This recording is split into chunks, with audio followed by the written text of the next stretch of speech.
Hey, look, it's me.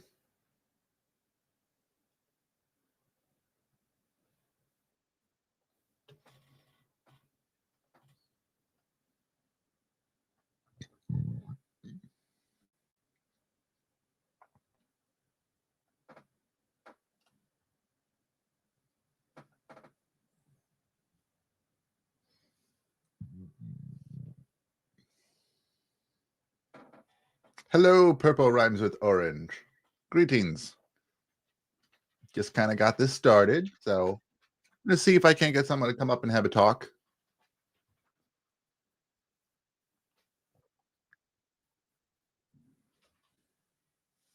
Mhm.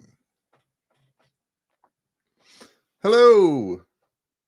Hello. I just finished up working on my video for this week. I've just got to splice it together with the next with the video I'm responding to, and I'll be all done. But I figured I'd take a break. I want to try to do some more live, so I figured let's do a live. Hello. Hello, Groovy Gamer Frog. Welcome. I'm just kind of getting going. Hope you guys are having an awesome day. I just updated my computer and I'm trying to figure out all the new bells and whistles with Windows 11. But yeah, I can understand. And cats kind of want to be worshipped. I mean, just thinking about ancient Egypt, how much they worship their cats. Yes, huzzah, indeed. Oh, right on. It's a little cold here right now in the middle of the United States. Let's see, 55 degrees where I am right now, Fahrenheit, for those of you that care about that. Yeah. I just got done with a lot of stuff, did my grocery shopping, did everything I needed to do for the day, and now I'm having and I don't really drink much. I have a new-fashioned hard root beer. Again, not something I normally drink, but I like root beer. I thought I'd give it a try, and it's mid. Oh, nice. I keep thinking about getting a tattoo. I've got one planned out. Surprisingly, for a large goth man, I don't have any tattoos, and I've got one that I mean, I had one planned out for about 10 years, but it's gonna be really expensive. And I ended up not doing it, but I did end up finding another design I really liked that I could get. Um, the one I was thinking about before was kind of a religious symbol that I really liked, but the one I'm thinking about getting now is nothing to do with religion. No, I mean, it could if you worship those kinds of things, but mm, yeah. Did you get it your tattoo all finished up? Like, is it just a one and done kind of thing?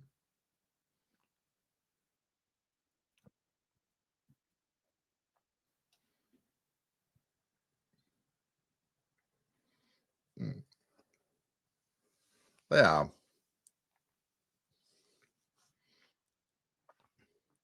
Yep.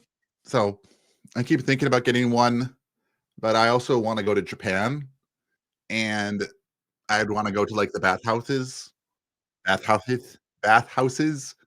um, and there, if you have a tattoo, a lot of places they won't let you in with a tattoo. They're still pretty conservative of their traditional values, but, yeah, because they associate tattoos with the yakuza, and so they just any tattoo, it doesn't matter what it is, it can be a cute anime character, and they'll consider it with a they associate any tattoo with the yakuza. So they just don't let them into their, bathhouses just to kinda keep all that out. Mhm. I'm very sorry about your lifetime companion. Condolences on that. Mhm. Without going into too many details, I don't normally talk a lot about myself, like my personal life. I ended up losing my long-term partner, a number of years ago, um, and I'm in therapy for that still, but this is 2010. So, those things, they never leave you. Like, people that impact your lives like that, yeah. Mm, yeah. Yeah. How do you guys feel about the morality issue that I've been talking about? I've been talking a lot about morality recently on my videos. I don't know if you guys what you guys think about it. Are you guys all moral subjectivists? Do any of you believe in objective morality? I'm more curious about what you guys like.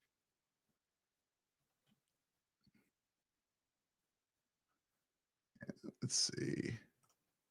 Pulling up some notes here. Yeah, nope. There are things that I will think about that I have to stop and reset my head for that if something reminds me of them. Mhm. Mora Yep, that's what I think as well. I think I can make a pretty good case for that. Let's keep going through here.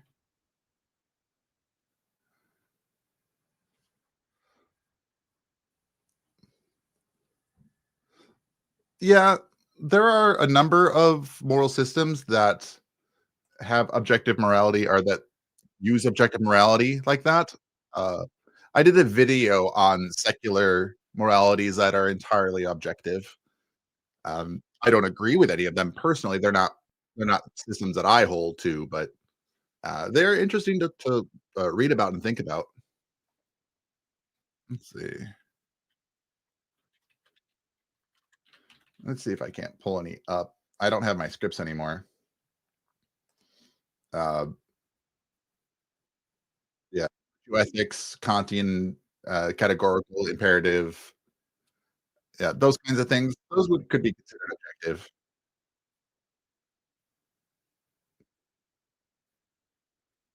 Mm, People can say that utilitarianism is as well, uh, specifically because it's based on consequences, like consequentialism.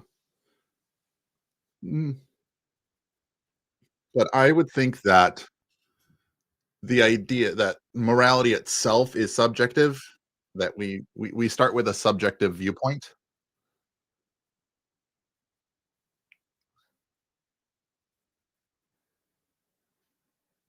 Yeah, yeah. Thank you for that. I do think that there needs to be more explanation. Uh, Opinions like this are way more nuanced than it's just subjective and that's it. Yeah, but we can say that we start with a subjective point. We start all of our points start subjective. I don't want to call it arbitrary, or we don't have a reason other than an arbitrary reason. I don't want to necessarily call it arbitrary, but it's something like that.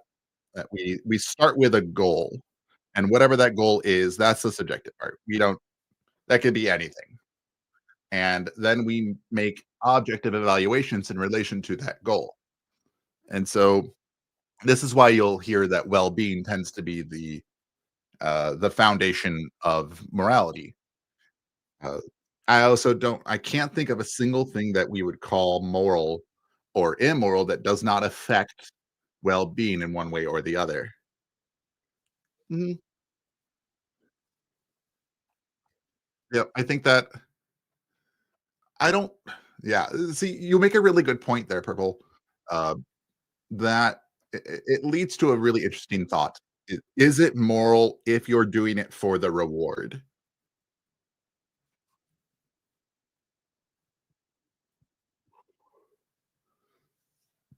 Mm, yep, I like that idea, yeah, the evaluations are what is objective. In the evaluations in relation to the goal. Yeah. So that's a challenge I put out, and I had one person try, but they ended up talking about things like justice, which is definitely intertwined with well-being. But yeah, there's a challenge, and put it out to whenever you want to talk about morality with anybody. Name one thing, one action that we'd call moral or immoral that has nothing to do with well-being, and especially not well-being at the root or foundation of it. Mm, because in your example, giving somebody something green when they hate green may cause an emotional reaction. It would cause them discomfort or distress, and so you don't do that because it by doing that, by giving them something green, you may negatively affect their well-being, at least in the mentally. Mm. It's a lot of fun to talk about, and I don't get to talk about it in person nearly as much. They normally introduced to my response videos because I can sit and think about things and sincerely consider my thoughts. Um, this is also why um, I haven't done a lot of live debates, is that I like to be able to sit and really consider and really think about and really what I can do, really research those kinds of topics. And I can look into maybe I space out in for what consequentialism is. And I can go, wait a second, is that consequentialism? And I can Google consequentialism real quick and go, oh yeah, Ken, welcome. Catching me live today. Yeah. I do like public speaking. Like, I'm one of those weird people. I like to talk in front of people. Not that I don't get nervous or anything like that. Um, but I do enjoy speaking in front of a crowd. Mm, yeah, I definitely need to practice my reactions. Like, I love answering questions. So if somebody asks me something, I love to just go, well, that's a really interesting question. Let's talk about it for a second and go into my thoughts on those kinds of topics. Yeah. My dog is here saying hello. Usually, when I'm talking on the microphone, he goes out to the living room and chews on the loudest toy he could possibly chew on. Mm, yep, he's very cute and he knows it. Um, yeah, acting is a lot of fun. I do voice work, so I do voice acting more than I do in person or theater acting or stage acting and things like that. Not that I haven't done stage acting; it's a lot of fun. Uh, a lot of my parts are a little smaller. Yeah, Pepper just wants my attention. Well, he knows I'm talking, so that means someone else is around usually, and he loves people. He's like, "Is there someone I haven't met yet? I want to meet them." Sniff, sniff, sniff. No, he just wants my attention. He's gonna get a snuggle if he's not careful, and he doesn't like to be picked up, but I'll pick him up because I paid for him. Yep. But no, he's just hanging out with me here in my office, my tiny, tiny office. Mm. Are you guys having a good night? Any doggos in your general vicinity? Mm.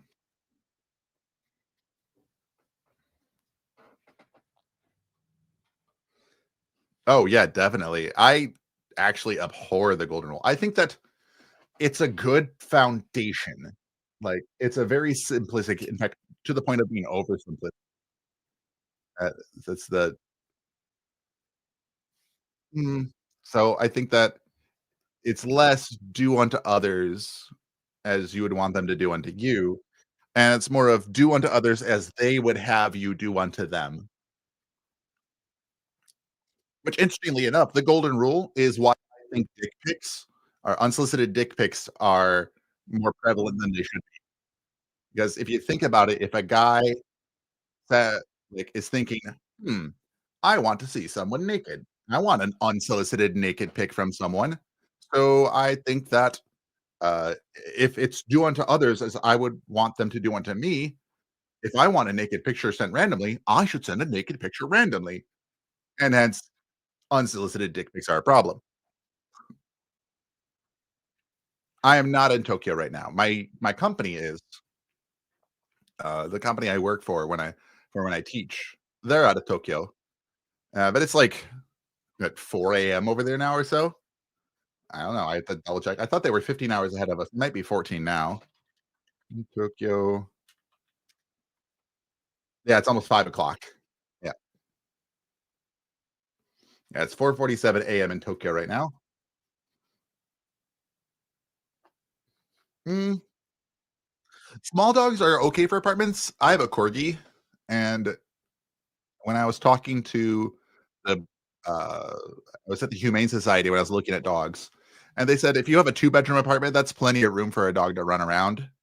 But obviously take them on walks, on regular walks and things like that. And yep. Oh, he's giving me the lovey eyes like, "What are you doing, dad?" Yeah. Yeah, center of North America. Right on. Mm. And no one needs to dox themselves, but I'm curious where people are. Mm.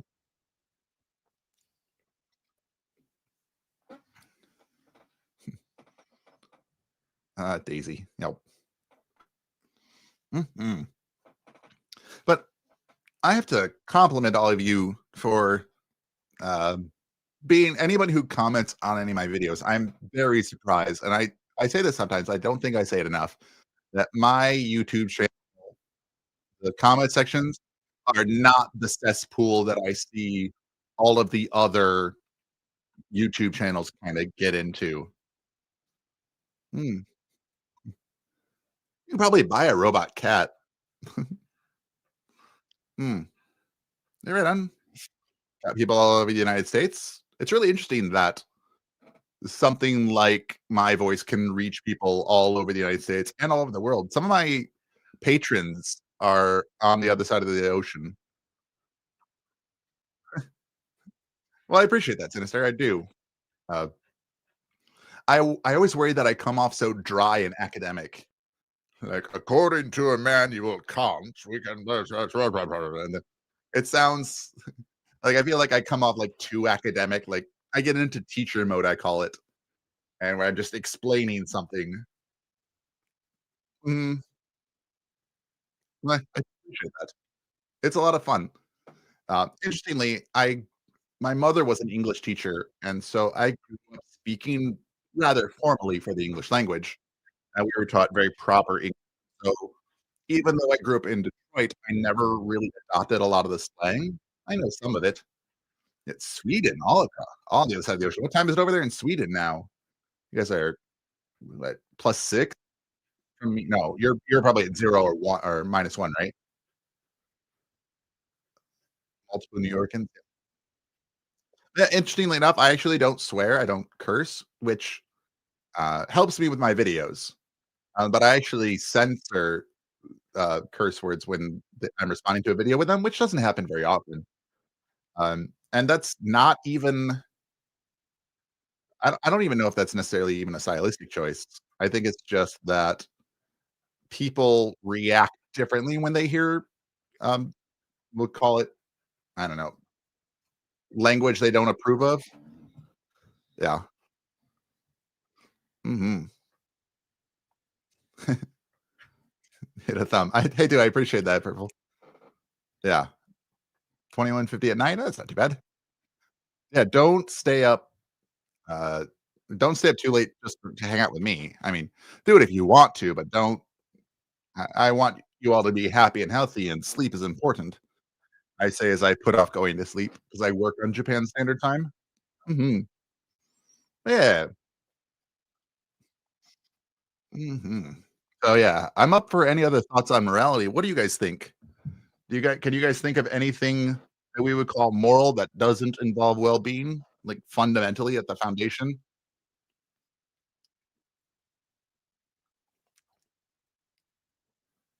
Yeah. Oh my gosh, I haven't seen The Great Dictator in a long time. Mhm. Classic.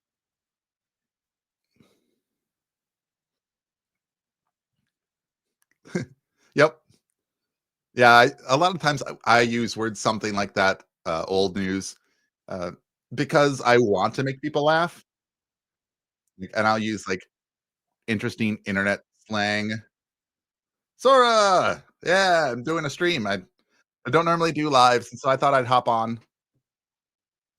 Mm, Sora, one of my patrons, I do appreciate you. Mm, I gotta ask you, Sora, have you been doing any new cosplays? Uh-oh, my computer just shut down.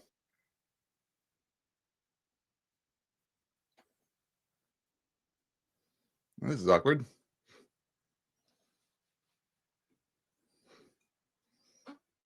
Oh, there we go. We're back. Okay. Crisis averted. I don't know what happened, but my whole screen went black and everything went quiet in my room. So, uh, I don't know. Yeah. You would have said that and I wouldn't have been able to see it because I could not see a single thing. All of my monitors just turned off. Yeah.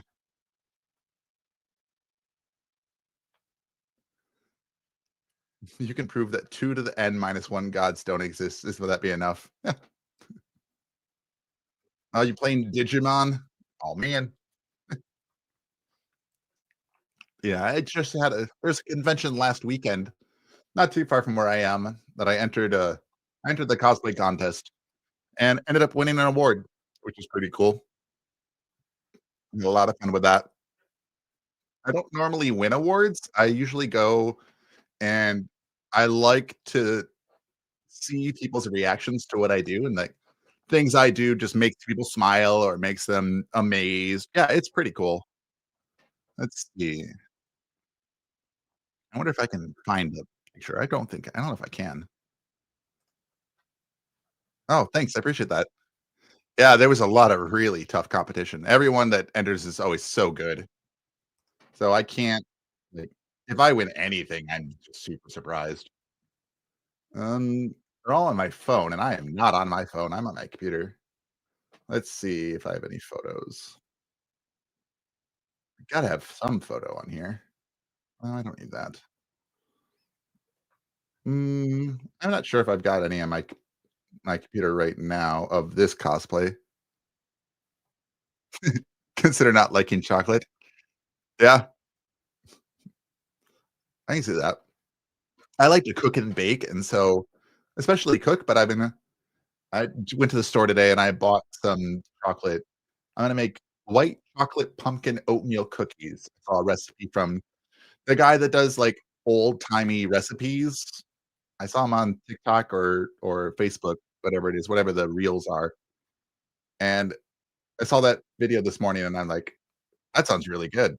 Apparently, they're super soft. Yeah, I know. I love making fancy food. I made tiramisu for the first time a little while back, and it was just so good. Like, definitely worth the effort. So if you ever get a chance to make tiramisu, do it. Yeah, Insta has the reels. Yeah, what does Facebook have? 'Cause I know Insta and Facebook are the same company, but let's see. I was looking for photos. I don't think I have it.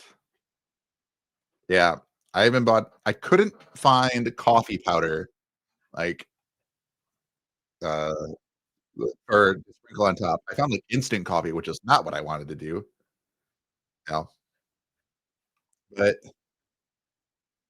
but I did buy a couple different kinds of this, like, fancy Dutch baking chocolate powder, which was really good. Mhm. Covers this demanding attention. Jeez. Gosh, my computer is mostly things I use for my scripts. Okay, there's one. I mean, I found the old version of my cosplay, the voice actor. I might be able to throw it up. Let's see if I can.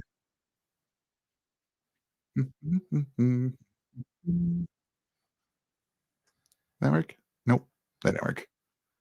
What is it? A bunch of numbers? Okay. Don't mind me, just working on moving. Yeah, I have so many pictures from all of my glorified PowerPoint presentations. There we are. There's one on stage with Yaya Han. Okay. I don't see my new version. I found my old incarnation, like my first make of it. Let me throw it up here. Go. Apply. It's thinking real hard. There it is. So that was the cosplay I made. Uh, I ended up doing a little bit of modification and putting entering it again. Mhm. Yeah, some of the older recipes, I'm really surprised. Mm. Things that don't sound like they'd be good together are just amazing. Thanks. Yeah, it was a lot of fun, and just the reactions I get. And the person in the back, her name is Yaya Han, and for those that don't know, she's, like, the most popular cosplay model. She even had her own fabric line. Yeah, the character's name is Einspul Gone from Overlord. Um, yeah, you like pretzels in your own. Yeah. There's some argument about Take 5. If you remember that candy bar? Reese's, pretzel is not a candy. Yeah. I actually don't mind pretzels in the ice cream. It's not something I really go out of my way to look for, but mm, I don't have do I have a new version? I do not have a new version of that cosplay yet. I've made, like, the soft pretzels, like, you'd get at, like, Pretzel Maker or Auntie whatever the mm, oh, yeah, salt plus those, salt and sweet, just they combine really well. Hi, Dirt Fixer. Hope you're doing well. So, pretzels and ice cream, moral or immoral? Let's talk. That should be my new the new title. I'm gonna switch my avatar back. Done. Yeah, salt pretzel's super good. I wish I liked almonds. I try.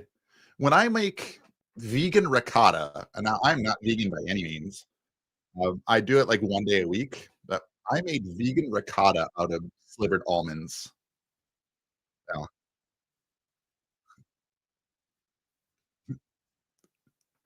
very bad atheist. Yeah, bad New York atheist Jew.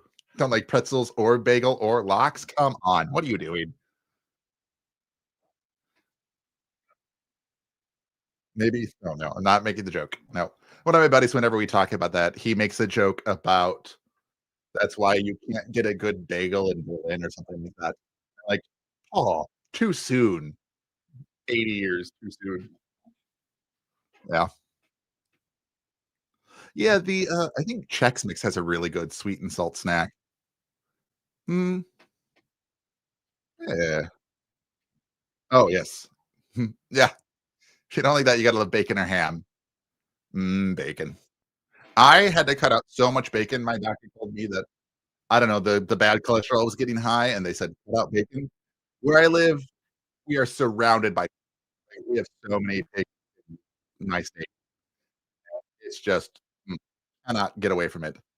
And I would make pork chops with, like, cinnamon apple topping. Made that for my friends, and they had no idea that apple went on pork chops. They're like, "Is this dessert?" Like, "No, put it on your pork chops." And they didn't know how good it was.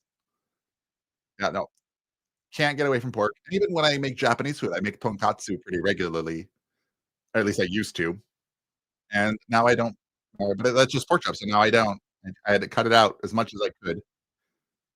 Oh, although every now and again, I'll have, like, a bratwurst, like a cheddar wurst, because those things are just too good. Mhm. But yes, I wonder yeah. So, yeah, there are some yeah, tonkatsu for victory, indeed. Not katsudon. I've had katsudon as well. There is a grocery store in the suburb of Chicago, in Arlington Heights, called Mitsuwa, and if you ever guys ever get the chance to go to a Mitsuwa, I know there's another one. I wanna say it's in California, but I'm not sure. If you ever get a chance to go to Mitsuwa, it's a Japanese grocery store, and it's really quite cool. But they had their own food court as well, the one that I went to. Um, Question your taste buds, that's pretty nice. Mm, yep, yeah, I like food way too much. It's probably why I'm as heavy as I am, although not that I'm not a giant already. I've been dropping weight, but, guys, if you ever get a chance to go to Mitsuwa, go to Mitsuwa. Their food court is pretty awesome. I had a couple, um, like, katsudon I had there. There's some authentic ramen. Yeah, my dog is still eyeballing me. I'm talking about food, and I bet he knows what food is. Mhm.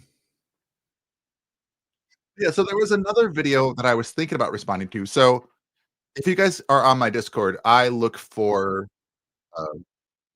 uh, video suggestions. I love to see what you guys think. "Hey, this is something you should respond to."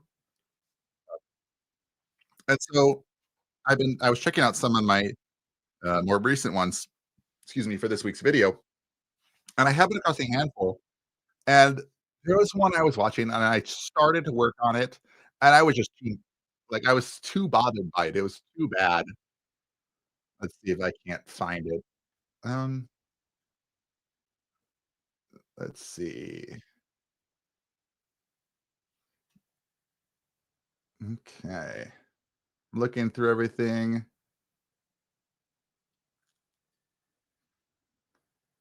Okay, I found one. And one of the ones he says that he used a NASA site to say the Big Bang created matter. And I found this site with what it said, and it is a NASA poster. And let's see. It says the Big Bang created all matter and energy in the universe. Most of the hydrogen and helium in the universe were created in the moments after the Big Bang. Heavier elements came later. And he was using this as uh, it very much seemed. Now, I'm not 100%, but it very much seemed he was using an equivocation fallacy there, where he was taking created to mean created ex nihilo, which was not the case. Um, so I was thinking about, is this an equivocation fallacy using the word created in different senses, or was NASA just incorrect? And I agree. That was something I was confused by. Or maybe my understanding was just incomplete. Um, and it seems like it may be a bit of all three, but uh, the term created in the way NASA was using is somewhat specialized for its educational material. So the risk of equivocation, if the term is taken in a common sense way, yeah, there was so much to it. And so uh, in cosmology and astrophysics, the term created is used to mean brought into the form we see it now, or came into being as part of the universe's evolution from a very hot and dense state. And it's not the creationist kind of nothing existed, then matter popped into existence ex nihilo by magic or something like that. The statement is more likely describing something like nucleosynthesis. And so after the early universe's hot Big Bang phase, the lightest elements like hydrogen, helium, and maybe some lithium, they were formed during the first few moments. And then later inside stars and supernova, heavier elements were formed, which is probably what the poster was surmising. In other words, the matter that exists now as ordinary atoms is traced back to the early phases of the universe, and the energy matter content of the universe in the sense of radiation matter can be said to originate as part of the Big Bang event. Yep. Hi, Angel. Another one of my patrons. I do appreciate you. Yep.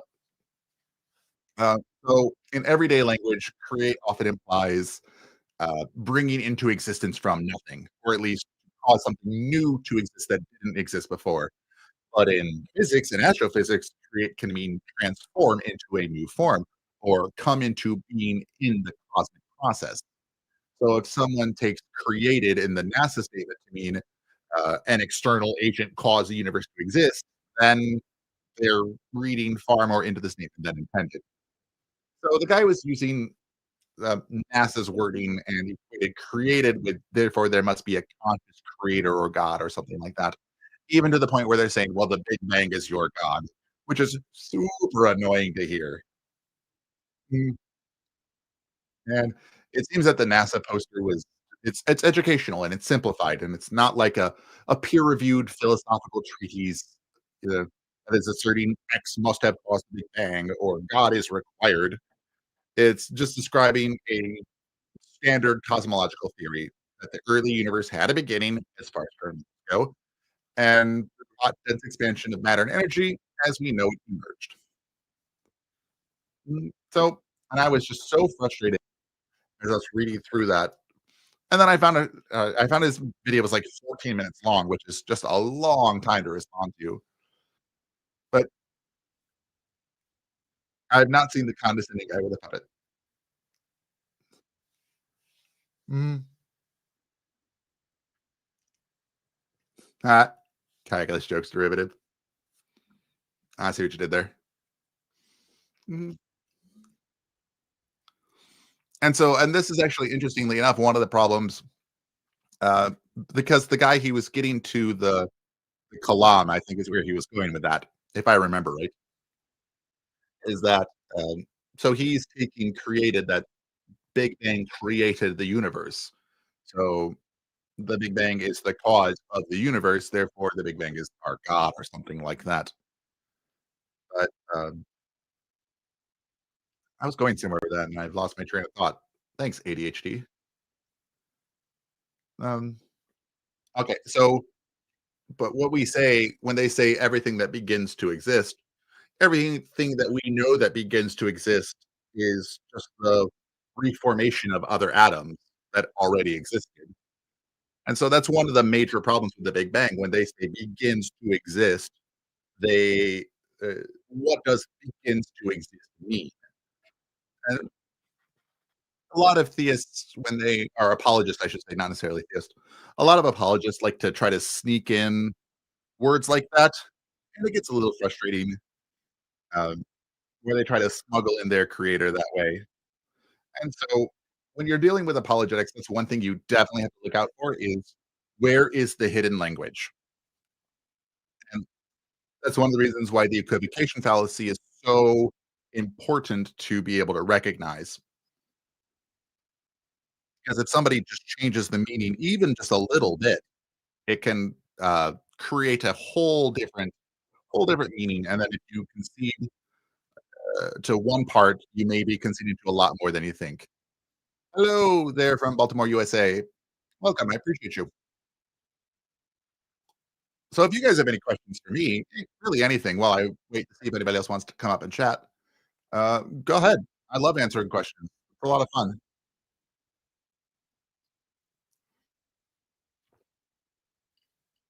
Mm, yeah, 10. I like that a lot. Uh, it usually leads to the outside of space and time thing, which is very easy. What subject do I teach? I teach English. Hang on, put that there. I teach ESL mostly, uh, mostly to people who don't speak English. So it's my job to be able to interpret what everyone means when they say things. You're looking to join? All right, let me see if I can put you in the backstage. Give me just a second here. This is like my second time using StreamYard, so I'm not 100% how to do everything. So Imma figure it out. Give me just a moment here. That's a referral link. That is not what I need. Okay, I posted that. I don't know what that means. That may not have been something I meant to post. I don't know. Where is my that is a new layout. Now what's this button do? I'm just hitting buttons at this point. This is fun. Yeah, I do. I wanna say I made a response video to Kalani at some point. I have to think I did. I'm reasonably certain. Okay, here we are. Copy. Alright, if you wanna come up and talk to me, I'm going to put that in there. Um, I don't get pressured to make English lessons fun. We do a lot of reading, a lot of poetry, uh, a lot of it is me getting the people talking. Yeah, let me see if I can't yeah. No, it's first for me too. I guess it's the second live I've ever actually done myself. The first one was with, um, Modern Atheism, who was super nice. It was supposed to be on his channel, but he was having some trouble with his, StreamYard. It was not responding to him. Let me hop on my YouTube and see. Oh, Tangelo, you are not oh my god, you are the worst person. Oh, it's Otangelo. I've had a discussion with you already. You probably don't know that. You probably don't know who I am. We were part of a debate group on social media, and you were adamant that a cell was just like a factory, and a factory needs a designer, therefore a cell needs a designer. And for some reason, wouldn't take no for an answer. Let intentionality, yeah, yes, DNA also not a language. I did a video on that. I will happily send it to you if that's what you want. Let's see. Let me get out of this. No, mind me, guys, just figuring some things out and figuring out how to stream yards. Where is my I have multiple windows open. I do.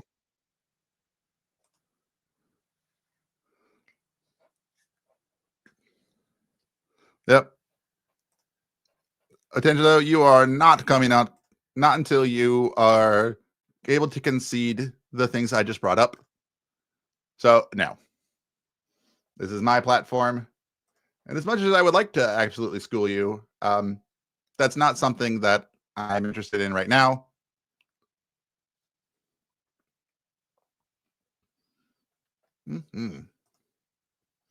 Because I know you don't listen.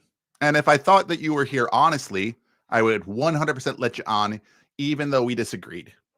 But since I don't think you're actually an honest interlocutor, I'm not going to platform you. By all means, make your own live. DNA is not a language. DNA is not a code. Yeah. Cells are not like factories. You're doing the exact same thing as the watchmaker argument, and it has the same problems as the watchmaker argument. But if you can steel man, why don't you steel man your opponent's arguments in a way that they would disagree with? If you can do that in chat, I will consider you. Because there's one thing that I do appreciate, and that's a learning opportunity. And if I can see someone is doing their best to learn and showing and willing to show that they understand the arguments, especially the arguments against them, I am more inclined to listen to them. Like, you'll notice that in a lot of my videos, and including the video that's going to come out, it'll be Saturday for me, that I steel man arguments. I go, this is the strongest form that I can think of in this, or for this argument, or at least with the information I'm given. Sometimes I'm not given all the information, so I can only do my best. But I go in honestly thinking, how can I make this better? How can I make their argument stronger? And then I show that. And then if they can agree to that point's even stronger than their original argument, then I can dissect it and show where the problems are, and that they're got to go back to the drawing board.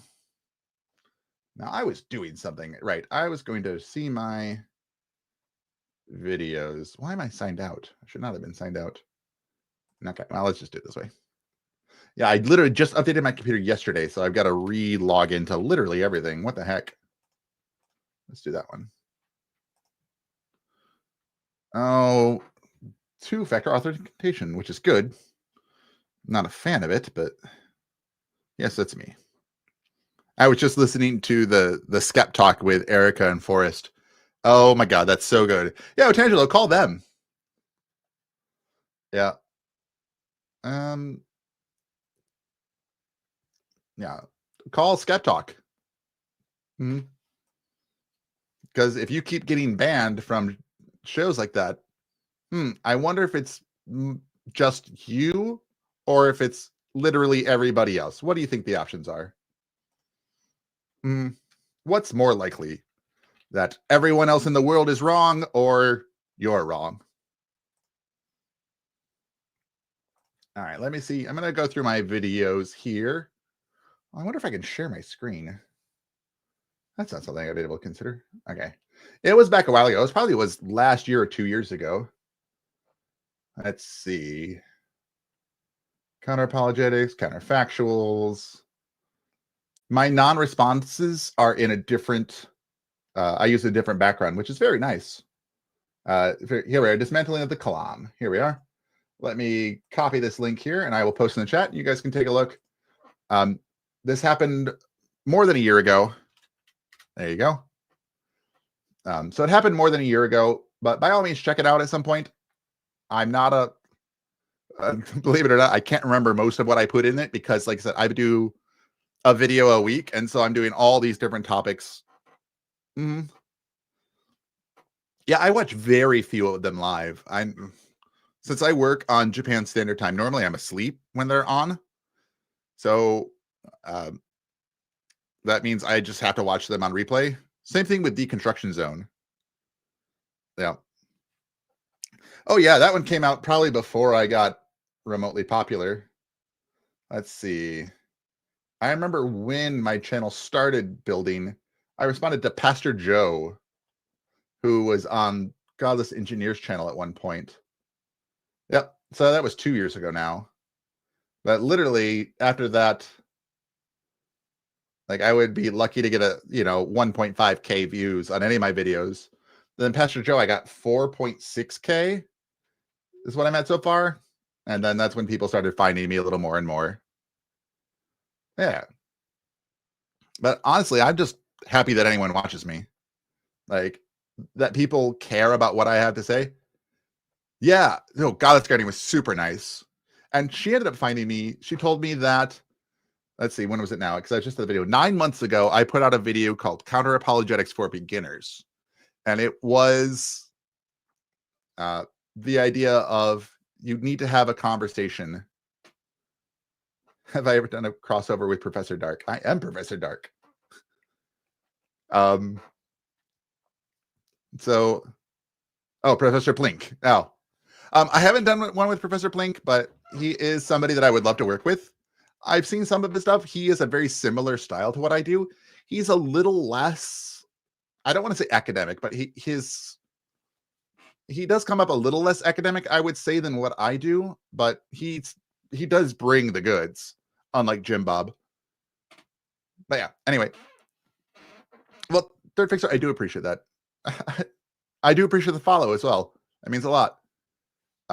Yeah, so Godless Granny found my Counter-Apologetics for Beginners video, and I think that one was about how to have the conversation.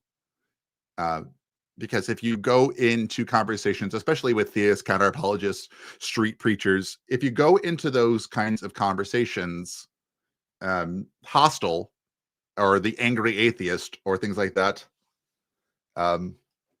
then you're going to have a lot of pushback, and you're going to immediately have them on the defensive. And when people are defensive, they're not going to listen nearly as well. Let me double check. But yeah, so that came out, like I said, about 9 months ago. And so she sent me an email, which I was super surprised. And that she'd even heard of me, because she's had like 11,000 subs at the time, which is, 3 times what I had. And so, yeah, she said, "Hey, do you want to do something?" I would love to go on one of your lives, because she has an introduction to the newer up and coming atheists that she does every Saturday or so. She switches between new and established, back and forth and back and forth. The moment I saw that, I was like, I wanted to do something like that, but never actually ended up doing it because I don't have the same influence as Skeptic. Although I did message him, probably 6 to 8 months ago, asking if he wanted to do something, because I saw he was taking a break. And I don't remember if it was for medical reasons or for vacation or for his kid. And saying, "Hey, if you want to do something, like, we can do something. And if you want a video to fill in like some of the other people, I'd be up for that too." And he said, "I'd love to do something. Let's set something up." And then I sent him an email back and nothing. I got ghosted. That's okay. He seems like a really nice guy. I just imagine he's super busy. Let's see.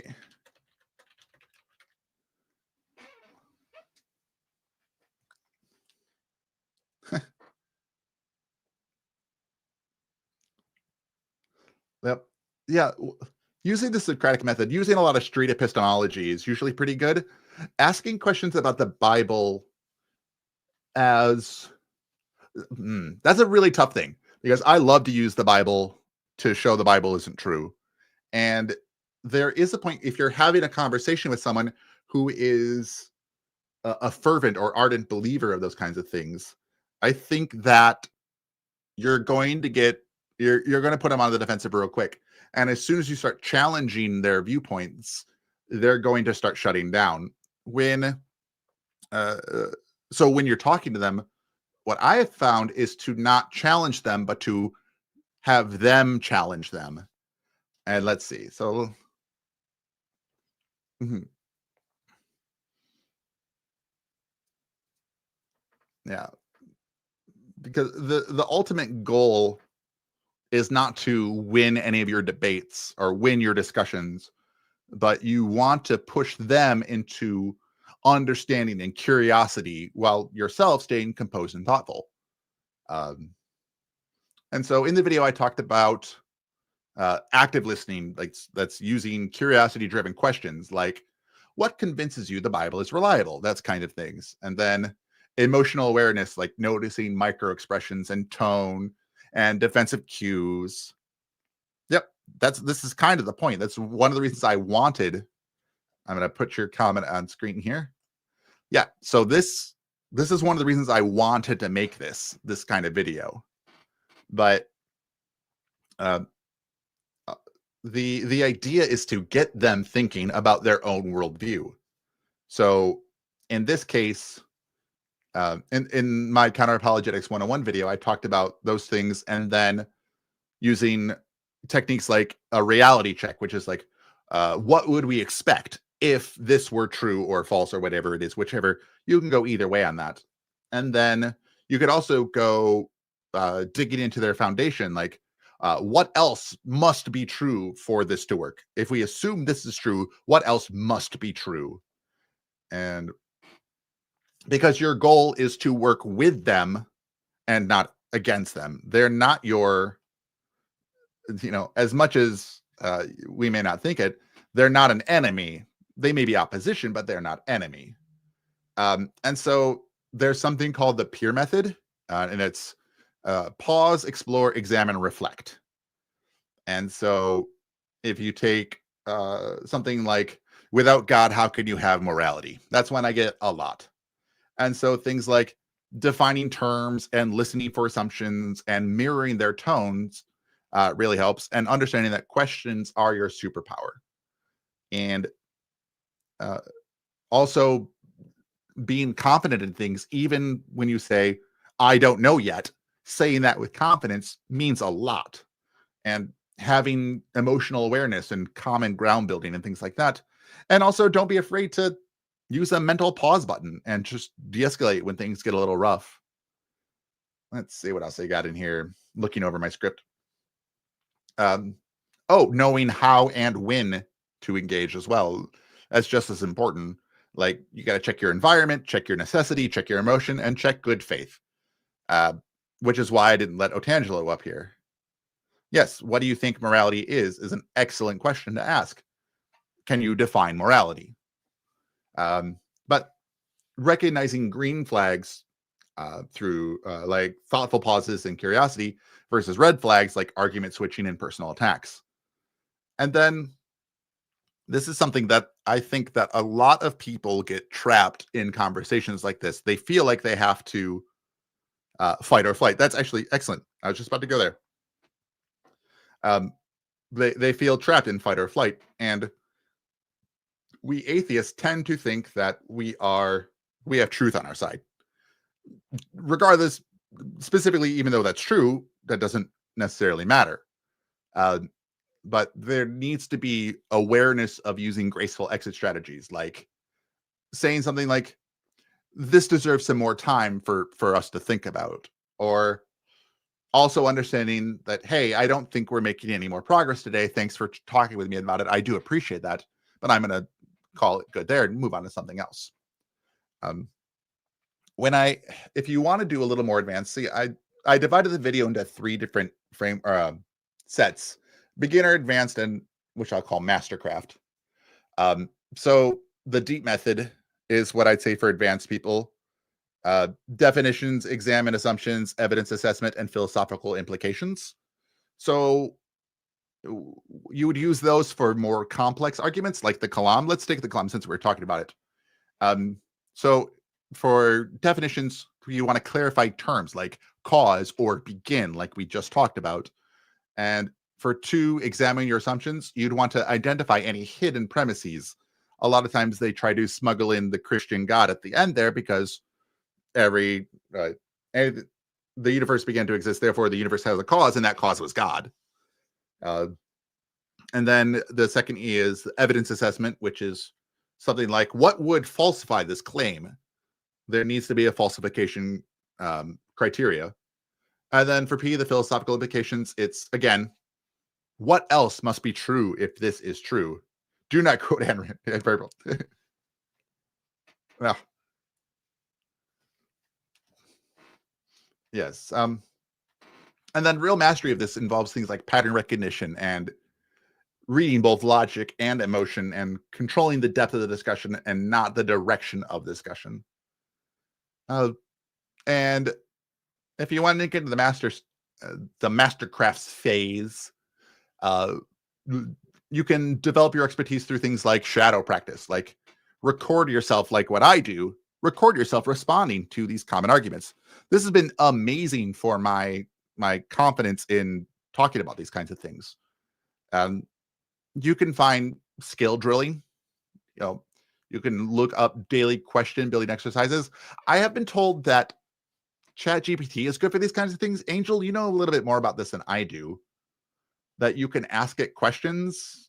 I've seen a number of people say that they talk to ChatGPT and ChatGPT is a theist now or a Christian or something like that, or whatever. I saw who was it? I think it was either Simon Dan or Professor Dave that was responding to a flat earther and having an argument with ChatGPT about the Earth being flat, which was ridiculously funny. Like, because he just kept cutting him off when he didn't agree with what ChatGPT or whatever it was saying. I want to say it was ChatGPT. I don't know for sure. But you can use like look into street epistemology. I can talk. I swear, I talk for a living. Street epistemology. And Anthony Magnabosco is phenomenal. Watch his stuff. If you're when you're practicing, use argument mapping. Like map out all these arguments, write them down. The Sinister Purpose 1, thank you so much for that. I'm going to show that there. Oh my God, don't confuse a linear matrix algebra and graph theory machine for a philosopher. Yes, do not do that. You could use it as practice. I mean, again, I hear that. I don't know a lot about it. I don't use a lot of AI. I just don't know. I don't know what it's. I know that I've seen people use it, and some people use it for like summaries, or some people ask it questions. But yes, I can definitely understand. Do not do that. And actually, we have one of the first things we say to our students is don't use ChatGPT to write your papers. Like you can look up the exercise we do is we have them look up certain things or ask ChatGPT certain questions and then evaluate whether those are good or bad answers. Tons of fun. Thank you so much for the 512. I do appreciate that. The first donation of the day, I do super appreciate that. It only took an hour. That's okay. I'm just happy to be here with you guys more than anything else. Teaching does not pay well. This is just something I do for fun anyway. But yes, so the other thing, the growth method, which is gauge, record, observe, workshop, and test, and then harvest insights. And so this is just, I gave up an AI already. Yeah. You can convince AI to support pretty much any position, except apparently flat Earth, which is fun. But yeah, so gauge, record, observe, workshop, test, and harvest insights. And you can avoid pitfalls by managing your emotions and staying focused and building a supportive practice network. This is something you mean teaching us about. Yeah. I don't know how much journalists are paid. I'm going to Google it right now. Or should I ask ChatGPT? I hear they give accurate information. That's just me being funny, guys. Let's see. We're going to see average journalist salary. Let's see. The median annual wage for news analysis reporters and journalists, according to the Bureau of Labor Statistics, was $60,280 in May 24.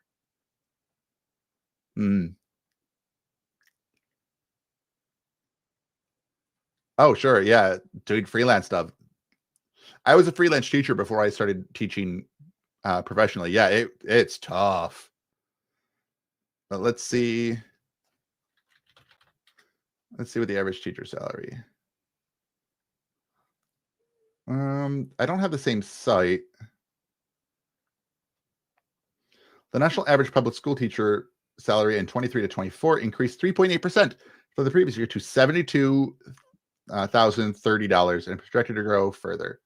That's surprising. Let's see. Yeah, I know I don't make that much. Yeah, let's see. In my state, it says starting teachers with a bachelor's degree have a minimum salary of 47.5. I do not make 47.5. I make about 30, which is not much. Farmer journalist turned teacher, yeah. Mhm. Yeah, it's for teaching as much as I do, for as much work as I do, yeah. But, mm, but yeah, if you guys get a chance to watch that, uh, if you haven't seen the Counterapologetics 101, that's where Godless Granny found it and found me and started recommending me to her audience, which is again super nice of her.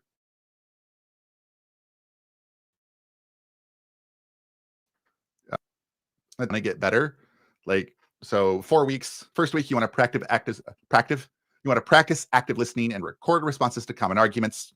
In week 2, you want to master the peer method and emotional regulation. Week 3, join discussion groups and find a practice partner. And week 4, handle the complex arguments and review your process. You need patience, precision, and progress. Let's see. Yeah, I can see. I can see that. I don't know how good it is for that, but I can see that if you ask like anything that uses an algorithm of, hey, how could I do whatever, it might throw you back some ideas and be like, well, here's some ideas to get me a new direction going forward. Mm. Oh, I need to find that. I got to send it to my friend. There's a video somebody made of Chat GPT facing one of the chess expert machines, the grandmaster machines of chess. And when Chat GPT starts losing, it goes way off screen. It goes rogue. Like it starts adding pieces and like making new spaces on the board. It's so good. Oh, I was laughing so hard. I like chess. I'm not super good at it anymore, but I like it. But I just remember laughing so hard at the absurdity of what's happening. And the video that I watched, the guy had the computer chessboard up on his screen, and so you could follow all the moves. Oh, yeah, it wouldn't surprise me. I definitely don't. I don't know about ChatGPT. If it was made for, I don't think it was made for playing chess. But yeah, we definitely we tell our students, again, one of the first things we tell our students is to not use ChatGPT or AI to write your papers, because we have a ChatGPT detector where it can detect whether things are whether things are likely written by AI or not. So when someone accused me, I guess it was fairly recently, it was probably about a month or two ago, somebody accused me of using ChatGPT in my response to his comment, I guess. And I was like surprised because I put a lot of work into those comments. And so I ran it through my ChatGPT filter, my detector. And I was doing it on my phone, and I copied pasted, and it came back with a 99% human. And when I went back to it on my computer and copied and pasted, it came back with 100% human. So I'm like, it's not even sounding like ChatGPT. I wonder why they're saying that.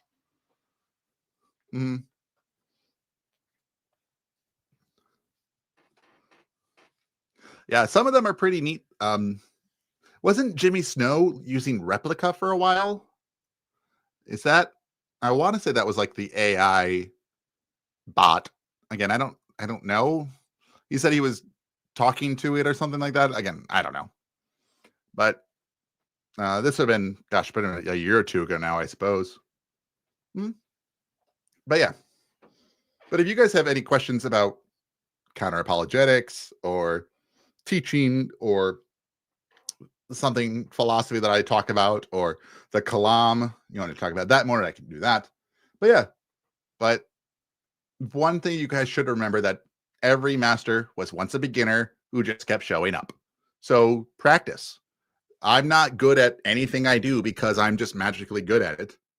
I love doing magic tricks, and I did not start good at magic tricks. I still don't think I'm that good, but I'm good enough to fool a lot of people, I suppose. But so, mm, yes, I imagine after math, a math teacher explaining things, some people might glaze over. My best friend's significant other uh, is a math teacher at one of our local high schools. And all of his students are little snots, which doesn't surprise me. Well, not a minister.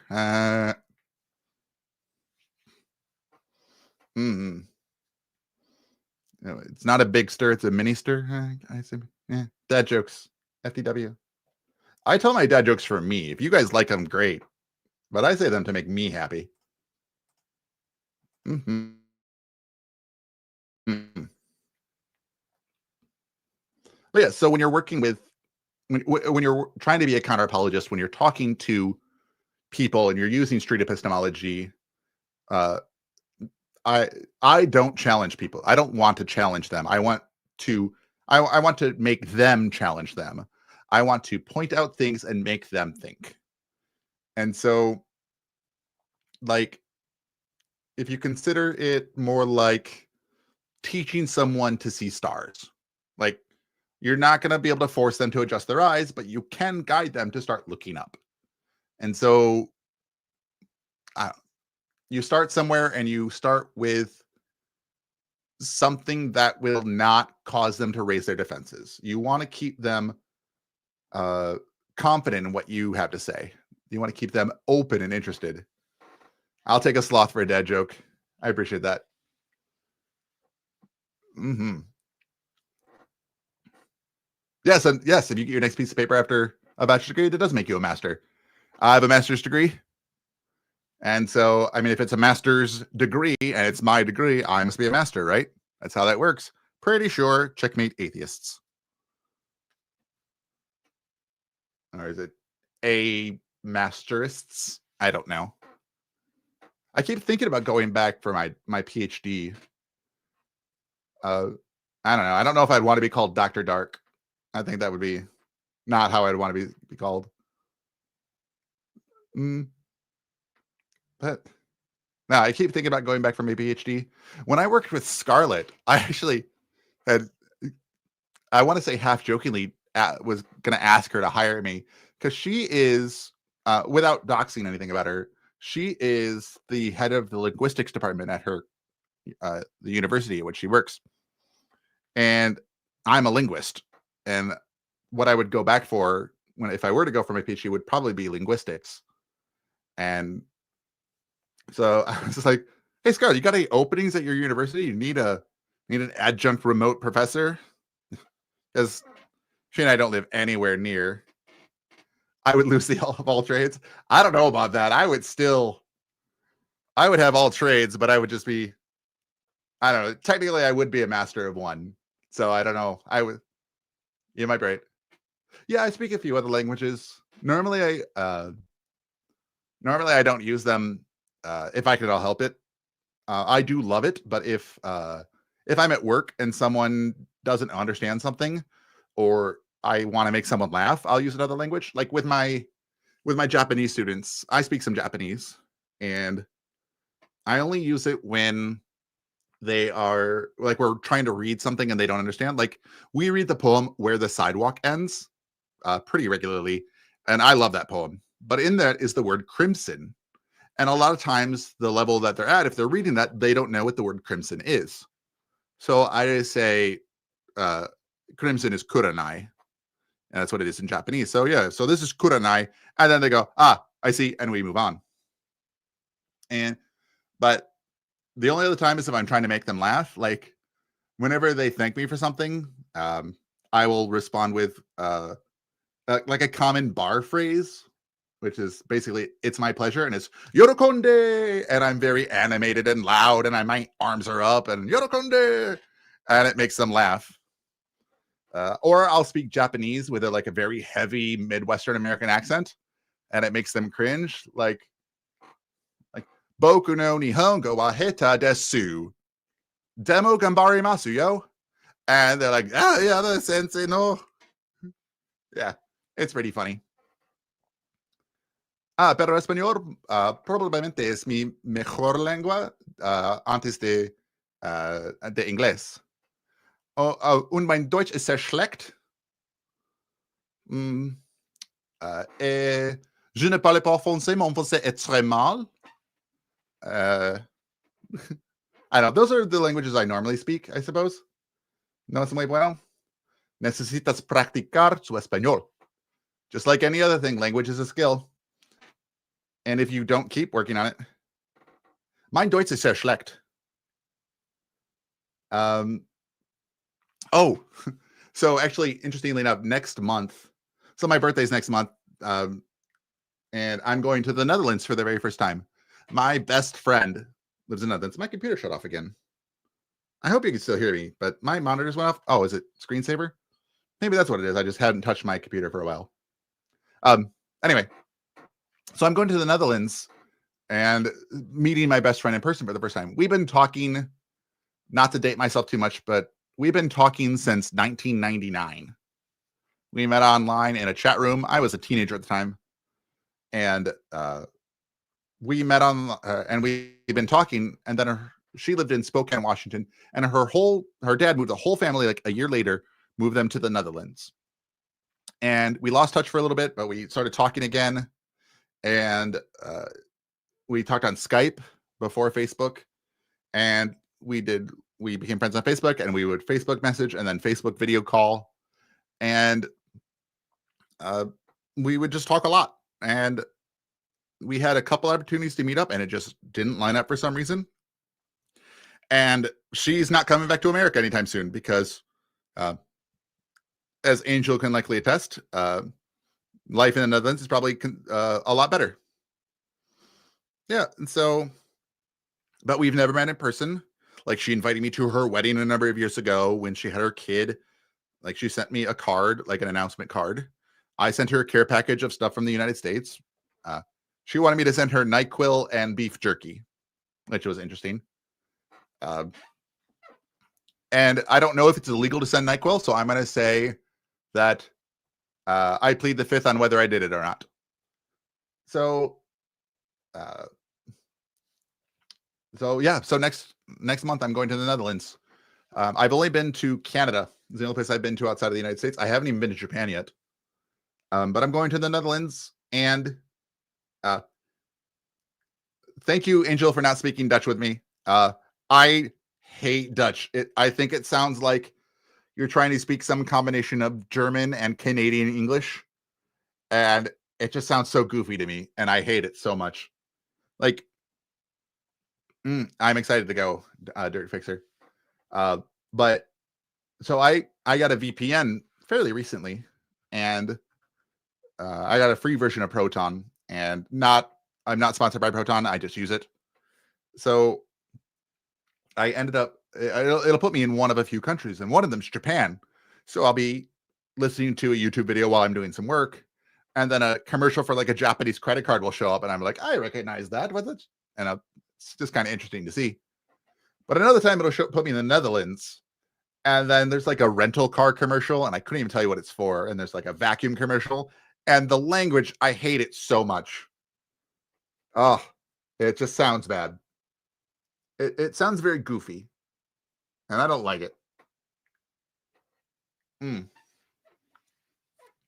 yeah, so we're gonna go. She lives in Herenveen. Herenveen, I think that's where it's Herenveen, Netherlands.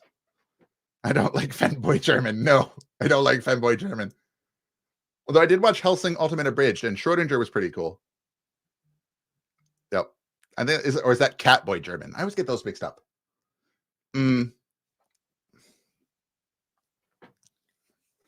Yep. Less guns and more social constructs. Yep. I do appreciate that. I was going somewhere and I forgot. Oh, there's one thing I do like to say in Dutch. And that is a phrase that I read it and I thought it was really good. So I don't know if I'm going to pronounce it right, but it's nuking into kuchen. And I hate that I like how that sounds, just nuking into kuchen, which uh, if you don't know Dutch, Angel, you can tell people what I said if you understood it. Maybe I said it wrong, or don't. Let people keep people in suspense. Uh, yeah, and I was going somewhere with that. Oh, so at one of the most recent conventions I was at, since I brought my cosplay just a little bit ago, uh, the I was walking around in one of my big cosplays where I need a handler, the one I showed on screen a while back, and I did not know that, Sinister. I did not know that. But that's pretty good. Um, but yeah, so I was walking around my big costume, and one of the voice actors that was there, his handler was looking at me as I was walking by, and she seemed to really like it and wanted a photo. And so she started like trying to take my photo, and I said, I'll pose for you. You don't have to just you don't have to try to be sneaky about it. I'll pose. And she's like, "Oh, really? Thanks." And the guy who was talking, or the voice actor was talking to some people, he stops and comes around. And as it turns out, this guy's name is Bill Farmer, and he's the voice of Goofy. And I've heard him talk, and he sounds different than obviously the character.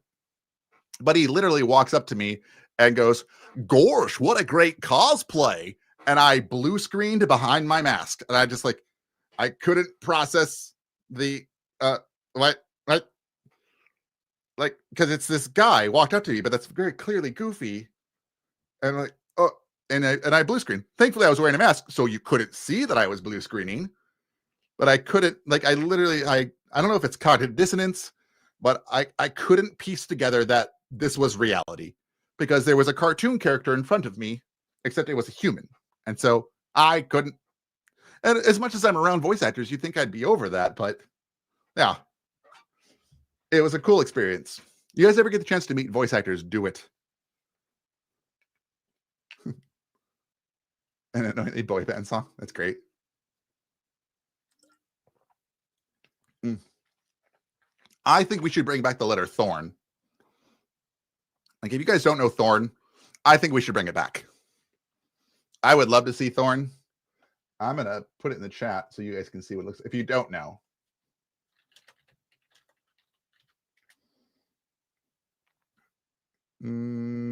Where are you, Thorn? There you are. So this is the letter Thorn.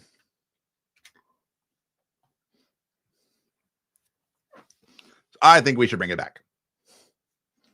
I would be okay with that coming back. Which, interestingly enough, is just why you see the letter Y in certain stores, like the old timey. You see, like ye old shoppy or ye old apothecary or something like that. The ye is actually what Thorn turned into. It turned into the Y. See what you did there. Purple. That's a good one. It's the first and last letter. Because as soon as you touch it, you drop it. Mm-hmm.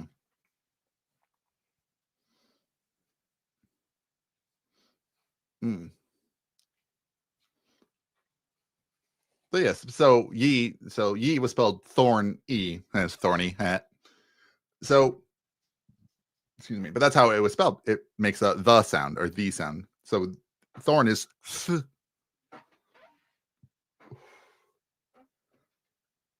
Oh, nice.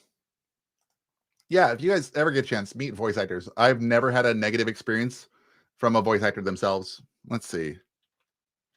This is gonna mess up my search algorithm. Thanks a lot, but I'm gonna look up who it was.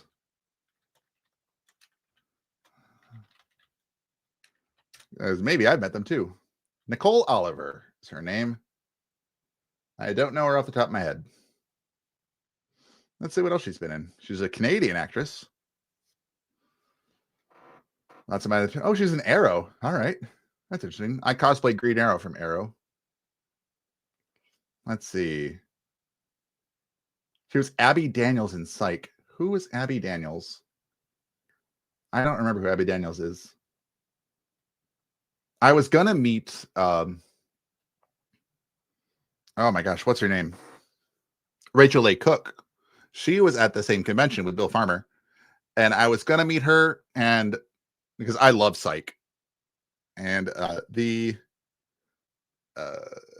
line was just too long, and it's like, no, I'm not gonna spend that much time in line. I had things I needed to do, and I was already tired. Wow, she does a lot of stuff, which doesn't surprise me. I mean, voice actors do a lot of things. Yeah, lots of stuff. She was in Sausage Party. That's pretty funny. I haven't seen Sausage Party, but I think it's funny that she's in it. And Dynasty Warriors as well. That's fun. Yeah.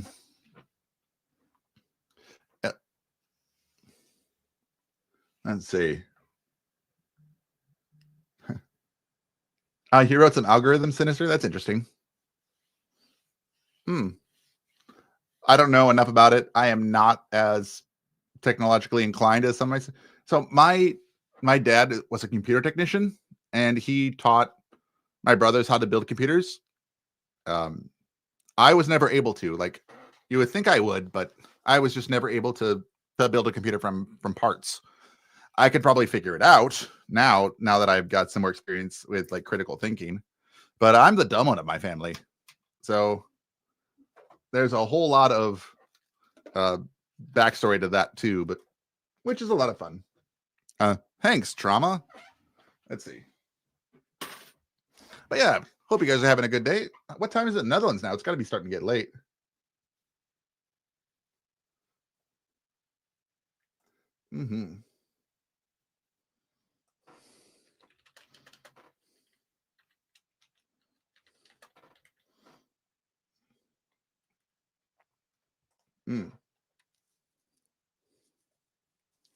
Oh, so are you actually asking a little bit, Vic? Because if you want to know, I can tell you. Met a lot of atheists in Kentucky in July. Was that one of the? That wasn't the Ark Park, but then let's see. What was the? No, they usually do that at Easter.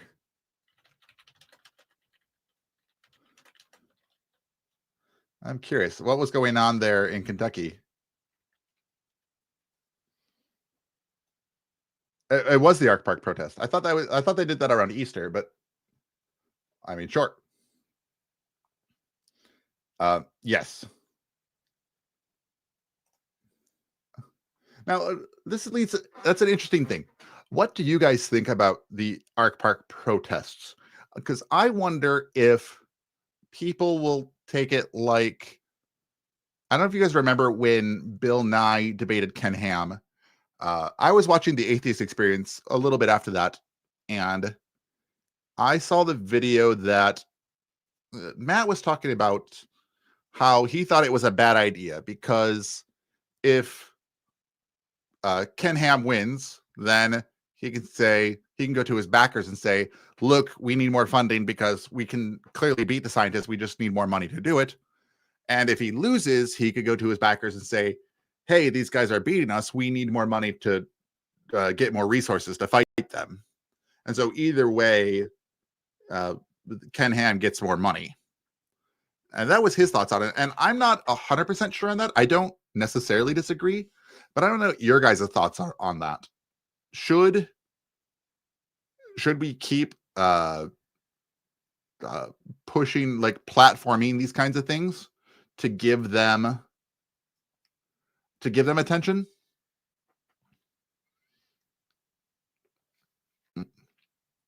Like, I understand that you can platform things as a method for showing people to, or for exposing it to the world and saying this is why it's wrong. But yes, especially someone as a science community educator and a very well known and well respected, we'll say at the time. My generation grew up on Bill Nye the Science Guy, so he was very well known and very legitimate, and so sharing the stage with Bill Nye gave him a sense of legitimacy. I mean, otherwise, why would someone like Bill Nye waste his time going to those kinds of things? And so I think that there is a purpose to protesting, and there is a purpose for bigger names going and protesting. I just don't know. I don't know if big names protesting that, if it gives them more legitimacy, if it brings more attention to them. Hmm. Yep, I agree. Tiona, I agree 100%. And so it gives them more uh, legitimacy and credibility than they deserve, but it also can bring eyes on them to show how absurd their position is. And the people that are going to already accept their stuff are already going to accept their stuff. So it's not going to give you. I wonder if the cost benefit analysis on that. Mm, yeah. All it communicates is that you think the thing you're protesting is a bad thing, not necessarily that it's a serious in its own right. I can agree with that. Hmm. I think I think it's something interesting in, well, with no kings, I mean that's a legitimate threat. So they're definitely whether you agree or disagree, the people protesting do believe that it's a legitimate threat. And it needs to be taken seriously. So there is a point where people want attention and people do things for attention, which is interestingly enough, I haven't seen a lot from Westboro Baptist Church in the last few years. I don't think they've like dissolved or anything like that, but I know people who were leaving, including like, was it the daughter or the granddaughter of the founder came out or had left and had done some stuff a number of years ago, speaking out against them. But I think that there is a point to protesting, but sometimes the people are looking for the attention, and they say that no publicity is bad publicity. So I just don't know. I don't know the nuance. I don't know the differences in that. Yeah, thank you. Thank you for that. I'm going to put that on screen there. Thank you for saying so. And I think that is right. And for a number of things, that is right. And so I can't help but wonder if the Ark Park is the same way. Because didn't they say they announced a number of years ago that they were going to build like a Tower of Babel or something like that? So, and I'd never seen any of that. Purpose, thank you so much for hanging out with me. This is a lot of it's a lot of fun. I'm glad you got to hang out for a little while. I appreciate you. And if you're in the live chat for the video on Saturday, I'll see you in the live chat. Yeah, nuance is the key word in this topic. You're right. Mm, yeah. So, and one would be hard pressed to say that Christianity or the Christian ideas are uh, not. You would be hard pressed to say that they don't have a lot of power, especially in the United States. Mm, yeah. Um, yeah. Old news. I think that masking was probably would have been a better idea, although because they were also peaceful, I'm not entirely sure how bad it would have been. If you're talking about for the spread of diseases or things like that, I can get behind that. But with as far as hiding your identity, I don't know. Since they were all peaceful, uh, that it ended up being fine. Whether they should have preemptively masked or not, they probably should have preemptively masked. Mm, yep, and I agree with that. Purple, like when they produce materials for people who homeschool their children, uh, that is something that we should fight against. Although I don't know if protesting the Ark Park is going to help that. I, as an educator, I think the way is to put more regulations on homeschooling criteria, because when you homeschool, at least in the United States, you still have to follow a curriculum, and uh, the students do get tested. Like, they do have to pass certain tests, and this is something that mm, that a lot of private schools and homeschools try to get away with. They try to get away with skirting around those lines, because they claim religious exemption or things like that, and it becomes a First Amendment issue. And mm, yeah, I know that some states are moving away from that. Where I am and where I grew up, that is what you needed. When I was in college, that's what you needed as well. There were specific guidelines, and you had to keep up. Mm,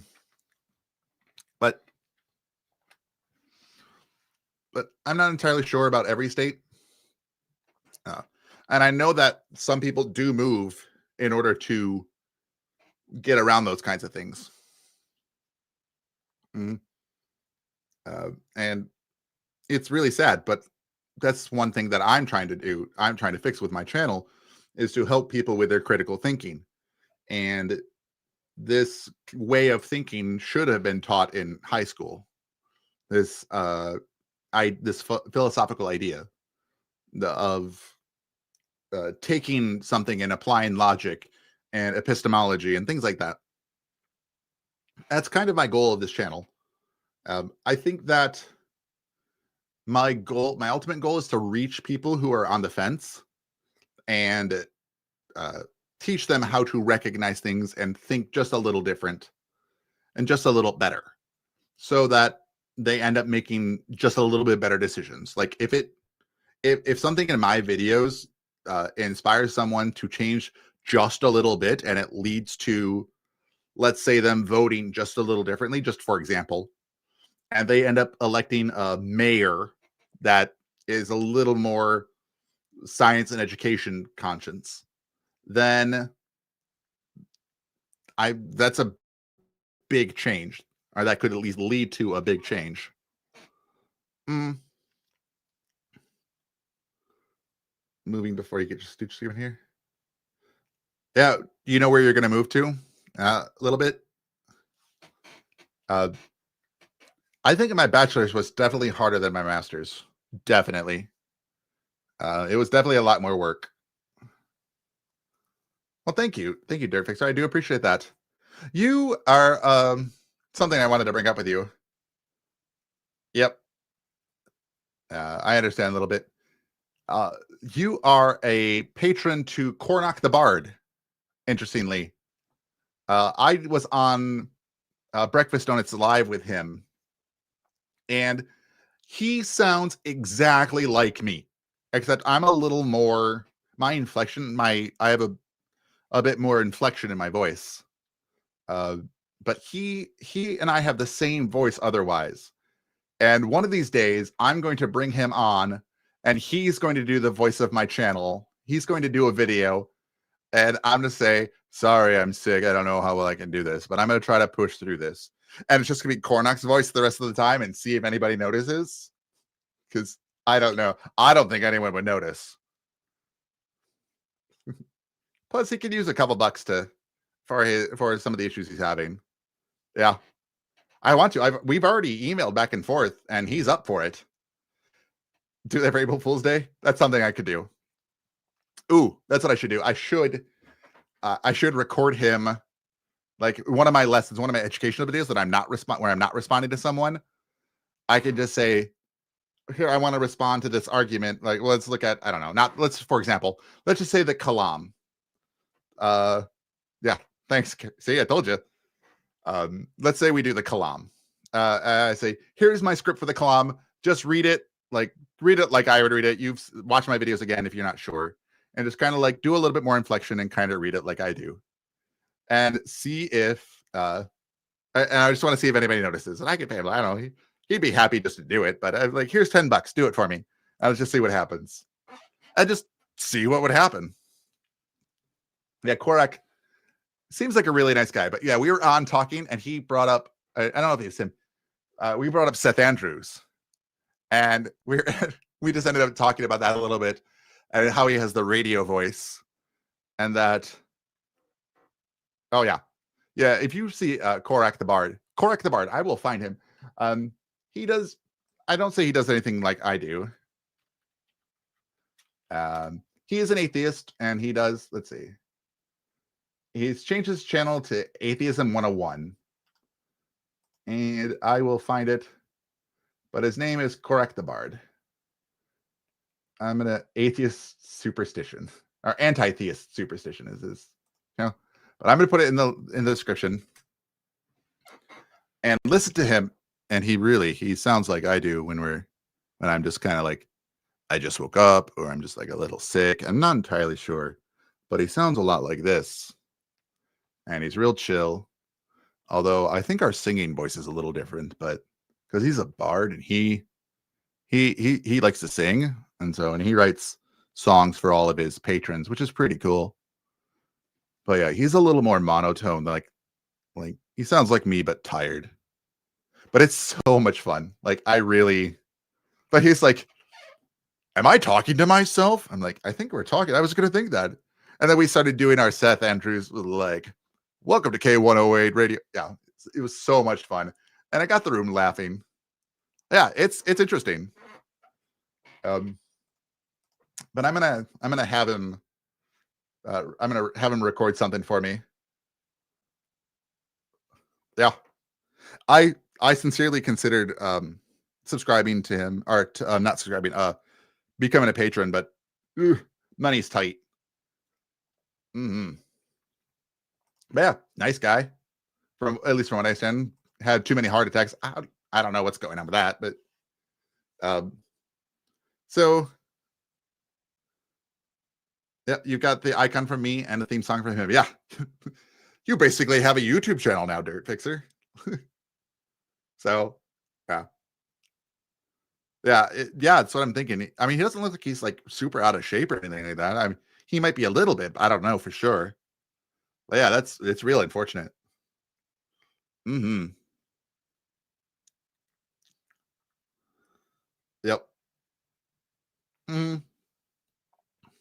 But yes, but it's gonna come up one of these times, and or geez, what I can do, I can like surprise you into a little bit, is that I'll do a response video, and he'll just say one of my sections. Like the video will play, and we'll pause it, and I'll say something, and the video will play, and we'll pause it. I'll say something, the video play, and I'll have him read my script, and then the video will play again, and then I'll pick up me again. I don't know. I think it'd be a lot of fun. You can use some music for yeah. Music is pretty tough to come by. Like, you can find a lot, and if you use like less than 5 seconds, you're usually okay. But otherwise, a lot of places you'll get copyright strikes. Like even my ending theme, I have to share my I have to share some of my what's it called? Some of my revenue with, unless I do some certain things. So yeah, I would love to do it, Dirt Fixer. Like when I'm out of, like, literally I'll just say I'm sick, and like, hey guys, I'm not feeling very well, but I'm gonna try to do it. We'll be okay. But I promise a video every week, so I'm gonna get this video out. So here we go. And then I'll have him pick up or something like that. You guys wouldn't notice. You would notice that I'm sick. I turned you onto the band. Is that Massive Ego, or was that V&V Nation, or both? Because if you don't know V&V Nation, you should. I love V&V Nation. They're probably my favorite. Yeah,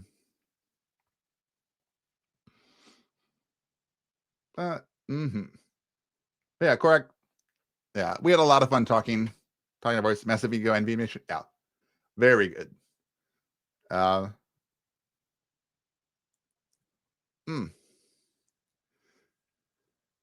So yeah, there's nothing wrong with having physical skills. I think that's important. You knew of V&V Nation before this? That's interesting.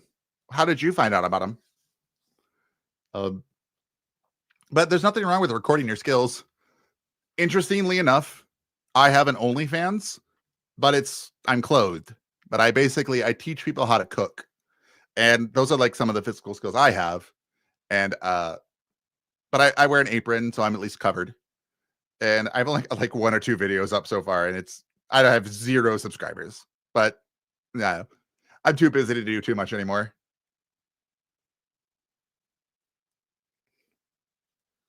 From EG, that's not the only video game I know that, because they did Illusion at the end of uh Hellblade Senua's Saga. I want to say it was that one. Yeah. They should have listened to a black metal radio. No. I do like to sing. In fact, so I do some voice work, like I said early on, and one of my directors just asked everyone to submit some, anybody who wanted to submit some some singing. And I love to sing, and I don't do it very often. I definitely don't do it online. But I ended up recording some my voice, a little bit of me singing, and I don't like my singing voice. I just don't. Like, I've heard me sing karaoke, like people have recorded it and played it back for me, and I hated it. I cringed. I hated it so much. But I ended up recording some things, and I didn't hate it. Like, when I listened back, I just didn't hate it. I was like, what? What is this? I don't hate this. And so I ended up submitting them, and I got some compliments on them, but I don't think anything's going to come of it. But I think she was looking for certain themes, or she's going to do certain songs in the middle of it. But now my parts are usually not like main character parts. They're like, you'll be the main character's dad. I'm like, yep, can do. What is it? Is that EG? Is a non-commercial indie game. Okay, so I don't know. I was going to look that up. EG game. Is that like an Elden Ring? Now, EG is a freeware sci-fi action platformer. Huh. All right. Noted.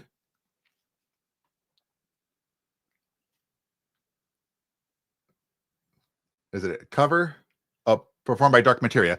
Didn't they do a remix of Sephiroth's theme? Huh. I want to say they did, but I can't tell. Interestingly enough, VV Nation's first 2 albums, he was very monotone. So it might be worth just to do it. If that's something you want to work on. If you don't want to work on it, don't do it. Dirt Fixer, I appreciate you. Good chatting with you. You have a good day. Make sure you're getting some rest and stay hydrated. Yep. Yeah. I don't know what it is. I got compliments on my singing voice when at karaoke. I get them pretty regularly when I was going out for karaoke, and I don't know. I just hated what I sounded like. I thought I was. Well, it could be that I was comparing it to the songs I was singing. Like, that doesn't sound anything like the person that I was singing, or I felt like I was off pitch, or I don't know. But it could also be that the people that were complimenting me don't know the songs that I was singing, or they knew them really well and just loved them that much. I don't know. But I always hated my singing voice. So, interestingly enough, I got better because I played Rock Band and I did the vocals on Rock Band. And that taught me how to find my pitch with visually. And then after that, I could just do it without the visuals, which was kind of interesting. So if you want to get better at singing, play Rock Band, do the vocals. It's just kind of fun. Thank you for saying so a little bit. I'm not. I ended up for a game that I was making. I ended up writing a blues song, and like just a real basic blues song, and I had the lyrics and everything, and I sang it in a recording because I was gonna have my players listen to it, and I played it back, and I just hated it. I wrote the song, and it's literally just a basic blues line that you can buy or just download or whatever you find on YouTube. Just a basic blues guitar, nothing special about it. And I sang along to it, and I don't know why I hated it so much. Used AI to generate music and vocals? Mm, sure. Well, if you need a lower voice, let me know, 10. Because I just like singing, and it'd be fun to kind of figure out. I don't know. Again, I'm not as confident in my singing voice as my speaking voice, but I don't know. It's fun. But I did win a karaoke contest singing "You're a Mean One, Mr. Grinch" at the right level, which was kind of fun. So I can get pretty deep. But do you use ChatGPT, or is there a program for things like that? I don't. Again, I don't know enough about AI to say about these kinds of things. It's a lot of fun, and I only sing it in December, so unfortunately, no preview today. I don't. I don't know. Maybe if I get enough super chats, I'll do it today, but likely not. Um, mm, Noted. They're going to be on your channel. I'll have to take a look. Mm, you used I'm going to guess it's Udio because it's missing an ST. Udio? Okay. I think I saw someone like it was like rating Udio, where they're like, how does it sound like I want something. They wrote like an indie folk song about living in Oregon or something like that, and it was pretty good. But he's like, it doesn't have the same feel as a live song, but I can definitely tell it's good. Paul G also did a live bass song. That's interesting. I did not know he did a bass song, like any specific one. I play bass. I know that might be a little different than what you're talking about, but I play bass. It's a lot of fun. I'm not good because I'm self-taught, but it's a lot of fun. You should come and do a Grinch. I can be paid enough for that. It'll depend on what time, what day. That song is a lot longer than you think. And it's literally just somebody just making fun of the Grinch, like the whole time. Just like it's basically a diss track the whole time. So no wonder he's so upset. Yep. I have a lot of fun. I even bought Rocksmith and paid for the bass expansion so that I could hook up my bass to my Xbox and play songs along with uh, the notes. So it's a lot like Guitar Hero, except you play with a real guitar or real bass. That's a lot of fun. I haven't played in a little while, but I do like it. Yeah, exactly 10. Uh, but yeah, God, you're making me want to do it. Yeah, you see, I get that, Purple. It's just a whole long diss track. Yep. You know, you also have Rocksmith. It's a lot of fun.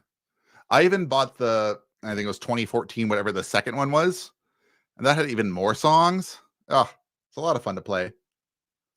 It's actually where I learned Franz Ferdinand has a song on 2014, and now I karaoke that song too.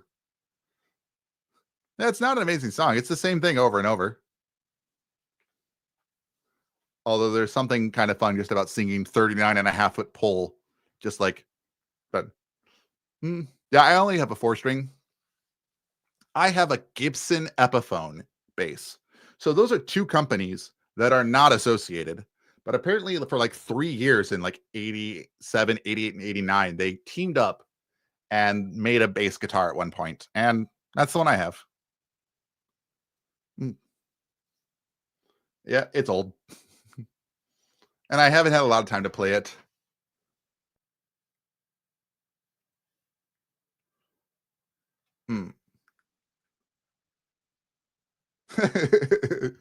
I think it's fun to sing, just out of nothing, just in no context. Just the I wouldn't touch you with and then just randomly with no other context. It's a lot of fun. The first song I learned on bass, I want to say it was Green Day. I learned Macy's Day Parade, and I played like a bass backing to the guitar. It was tons of fun. Mhm. Well, well, let's see. I'll go for a little longer. Got some people dropping out, which is fine. I mean, most of Europe's got to go to bed, I'm sure. Which, mhm. But yeah, I do love seeing you guys in the live chat. Yeah, it's a lot of fun to just use that line. Uh, yeah, I'm again, I'm very surprised. I said this at the beginning for those of you that weren't here. I'm very surprised with just how not a cesspool, toxic waste dump my comments channel is. I'm very surprised because I see other channels and I hear other content creators say that they are a like they're to not look at the comment section. Just don't, because it's bad. But mine's pretty good. I'm very surprised that even when I do get some theists in there, which there are theists that show up, even when I do, they're usually generally pretty nice. And when they're not, they don't stick around long. Mm, so I don't know. I guess there's something about encouraging academic conversation that leads to it can lead to disagreement, but it leads to people being a little more respectful. Yeah. And especially when I'm getting a couple hundred comments that surprisingly that none of them are super insulting or you atheists are going to hell, like those kinds of things. Um, and I have to thank all of you guys for that. So thank you so much for that. Mm. But yeah, it's a lot of fun. It's a lot of fun. I go through and I literally read every comment. I've got the YouTube Studio app on my phone, and I literally uh, a couple times a day I'll hop on and I'll see any new comments, anything I should respond to right away, anything I could just heart and move on. Because a lot of people are like, "Hey, thanks for this. I really appreciate that." And those comments, love them. Love getting those comments. But there's nothing for me to respond to. I just say, "Hey, your appreciation is appreciated," and we move on. Uh, but when people ask questions, I get questions in the comment section all the time. It's a lot of fun. Spectre Sound Studios is the most abrasive comment section you run into. Yeah, I can believe that. I know a lot of gamers get some really hard, uh, some some pretty rough comments. Although the really big gamers, they get their negative comments get buried because there's just so many people commenting. But yeah, if you guys ever get the chance, if you haven't yet, look through some of my comment section. Like it's pretty cool to see just how respectful people tend to be. And even when some people get a little testy, it shuts down pretty quick. Yeah. I know that there was some disagreement on, I want to say my last video, but it might have been the one before. There, I think I don't know if I think they were a new commenter and they had responded something and somebody else had responded to them and they were like, I don't know what the F you're talking about. And I was like, oh, that escalated quickly. But that was it. Like that was where the comment section part ended, is that. So I don't know. I don't know. I don't know what it is about you guys, but I appreciate you. Yeah. Yeah. That's right, old news. Yep. I do. I say that more than just you. I do appreciate it. Even though be a little pedantic. Be a little pedant. Yep. Mm, yeah, I've gotten a few of the you actually know God exists, or you'll see when you're at the throne of judgment kind of stuff. I get those every now and again. Um, I'm very fortunate to have gotten very few actual threats, which is nice. Yeah. Mm, I do appreciate the thought that goes into them. Everyone I do read, even if it's low effort, like I understand not everyone can put, you know, a lot of academic, sincere effort into their comment on a video, especially if it's a topic that's we've been talked about. Oh yes, praise non-existo. I also praise atheismo and the almighty algorithm. Hail the almighty algorithm. Hmm. I do keep thinking about what would I invent? Like, what kind of God character would I invent? Because I love the idea of Klamadrav. Like, I thought that was brilliant. And it's just as absurd. Like, it adds a level of absurdity, which is kind of fun. And I think that's what makes it more fun. Yep. Mm. Yeah, actually, Purple, that reminds me of something very interesting of that's actually why the Catholic Church ended up putting in that suicide was against God. It's because people were expediting their trip up to see him, and it was being bad for the church. Yep. So, mhm. But yeah, it's interesting when theists threaten you with something you don't believe.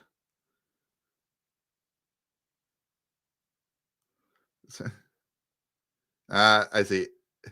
Is it Athe or Athe or Atha? Like Athena? Athe? Hmm? That'd be interesting if atheists came from Athena. They're Athenists. Atheists, yep. Death cults tend to not survive. You're right. Who would have thought? They invented codified the cult of algorithm. The algorithm, yes. Yep. I assume Athe. I think it should be for Athena. I think that if you want to troll, don't do this. But if some atheist is being snotty with you, you can be like, you're an atheist, so you worship Athena, right? And just see if that breaks their brain. I think that would be funny. Mm, a lot of them are silly goose. Well, have you ever actually seen a silly goose? I've never seen a silly goose. They have all been very serious geese. Yeah. Oh, yeah. Abiogenesis. Yeah, God. I hate it so much. Does that make us atheists? Yeah. Play the algorithm. Everybody dance now. Yeah. Athenian. Yeah. An Athenian atheist. If you don't believe in Athena, are you an Athenian atheist? I love it. They're very serious snakes and cobra chickens is what they are. They're cobra chickens. Yep.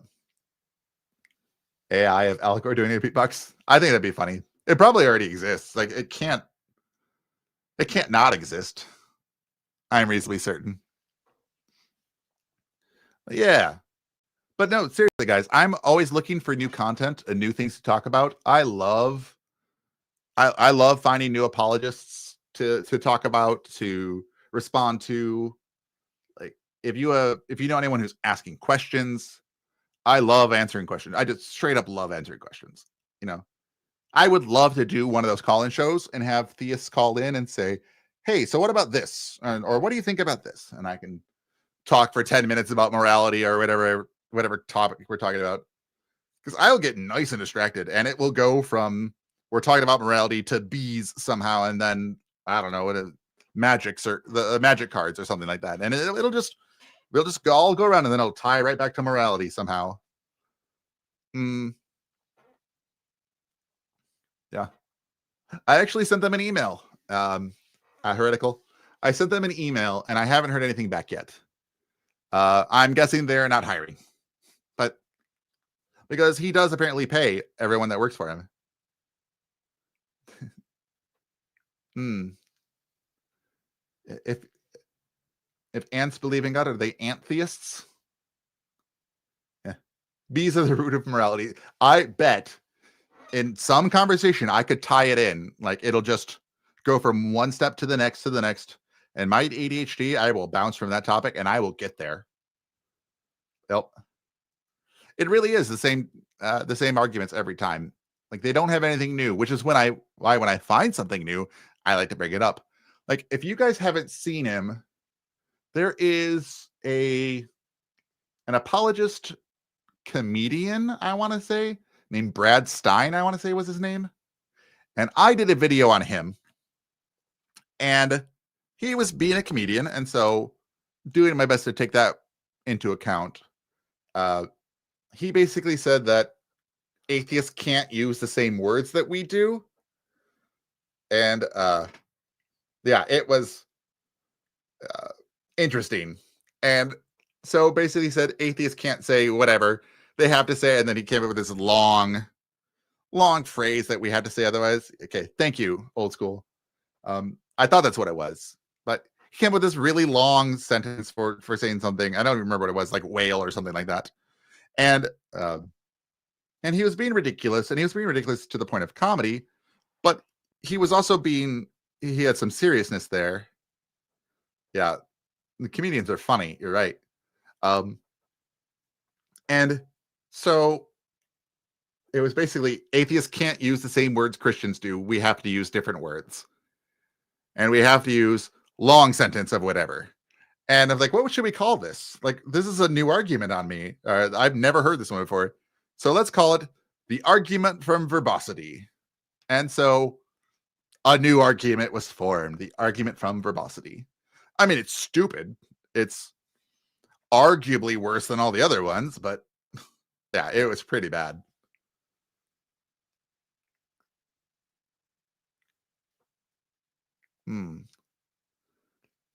I haven't seen the aforementioned production of Godot, but I know the actor who plays Pozzo. I don't know.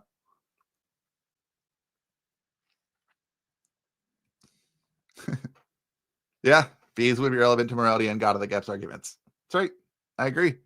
But in my ADHD brain, I would start on morality, and then I would go to a topic, and somehow that topic would eventually be bees, and then somehow that would be something else like magic cards, and then I would loop right back around, and I would end up with how it all ties to morality, because that's how ADHD works for me.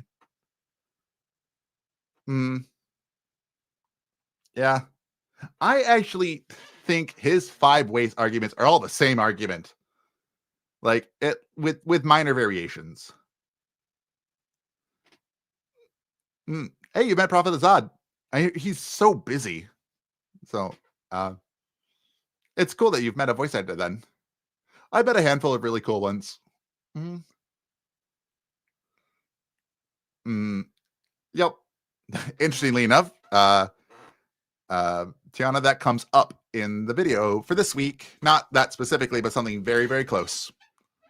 Something about minds. And I want to say the argument is bad, but that might be giving it too much credit. No spoilers for the video this week. It's going to be a little shorter. I've been doing my last 2 videos were like 50 minutes long a piece, and that's far too long. So I did just record the audio. So I think this video is going to be just under 20 minutes. So enough time for people to just like really enjoy it.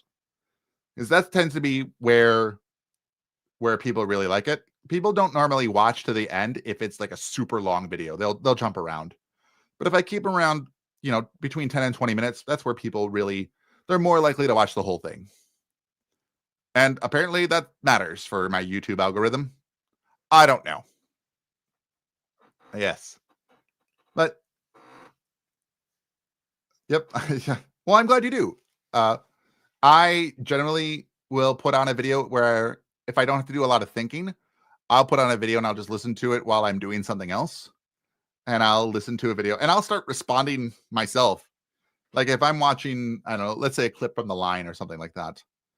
And they're saying, and the person makes a comment. I go, no, that's not right. And I'll like, no, it's because of this, this, and this. And then most of the time, whoever's hosting will say something very similar, which is nice because it means I'm not way off base. But sometimes they ignore it and they move on to something else. And they just ignore a specific point. And I go, did you guys just not take that point? Did you not see what they were trying to do there? I'm like, oh no. Yeah. Yep. Classic purple. Yep. Yeah, I agree a little bit. There's a lot of times people think humans are special because we can do things that others don't, that other animals don't. Like because we have reached the top and we've basically escaped the food chain or evolution, some might say. We've escaped the same kind of evolution that other animals have. We have more control over our evolution. And so because of that, we're special. And because we're special, it means we're special in other ways too. And that is just not right. The Yep. Some of those videos that I listen to, Vice Rhino, he's really good. I like a lot of Vice Rhino. Yeah, he's good. I mean, he put on his 20 to 30-minute videos, and I'll just sit and I'll do what I need to. You met Trish Stratus before she became a wrestler. That's interesting. What was she doing before she was a wrestler? But yeah, nope. I'll sit at my computer and I'll do work, or I'll play a game. I don't get a lot of times to play games, but I'll play a game and I'll throw on a YouTube video while I'm doing whatever I'm doing. I don't normally have a playlist. It's just what's on my For You page. Yep, I can see that. And 10, I should have known that. I really should have. At the convention I was at last month, Gangrel and Scott Steiner were both there, and I wanted to meet them so bad, but I couldn't justify it. Scott Steiner and I are from the same hometown, interestingly enough. Or not, yeah. Although his home is in Bay City now, I think. But we both went to, he went to University of Michigan in Ann Arbor, which I grew up in that region, Detroit, Ann Arbor area. Yeah, I love Deconstruction Zone. I think, as the more I watch Deconstruction Zone, I mean, he's brilliant and he knows his stuff when he's talking about it. Deconstruction Zone, I think he runs his channel very well, and I think a lot of his points are very, very on target. And I like that he holds people to task. When he asks a question, then they answer the question. He makes them answer it, which is good. I think he could stand to give a little back and forth, a little more leeway. He does answer questions too, so I'm not saying that he doesn't do it. He's very, very good. I think that he is less having the conversation than he thinks, or that he comes off as. Yep. Oh yes, I know Scott Steiner was intense. I read up all about it actually. But there, he was super nice. I mean, he was playing on his phone most of the time when he didn't have somebody at his table. He was on his phone. Yeah. Yeah, when people try to be Phil bros or debate bros, like at some point, a lot of the times I'm asking, like a lot of times I'm watching those videos and the person will try to be a pedant, and somebody will like Deconstruction will say something and they'll be like, do you have evidence for that?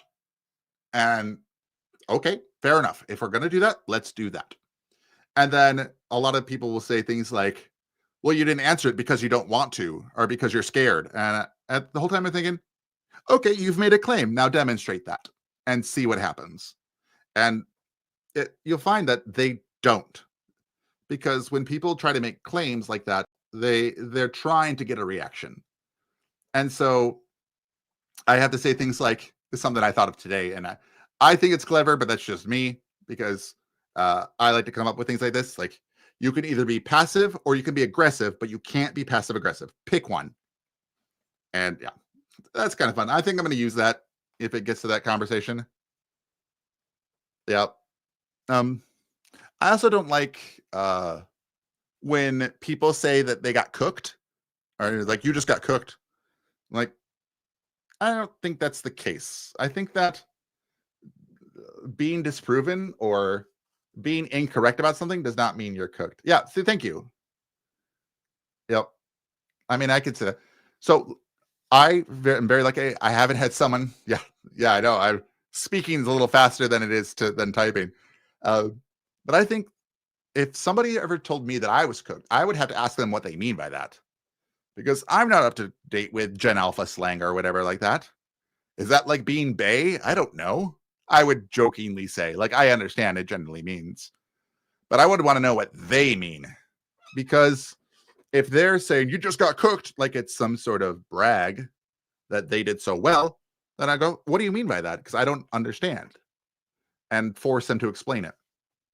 And that's something that people like that can't do. And I'll say, no, we're sticking on this until you explain it. You made a claim that I just got cooked. I don't know what that means. So what does that mean? And no, we're not moving on until you can explain it to me in a way I'll understand. And so I don't know. I don't like when people do that, because then it might just be that I am I'm more about the improving academic understanding or improving critical thinking. Um, so yeah, see the great rich uncooked. You see, that's from the cooking, I think. And is that from the heat? Is that yep.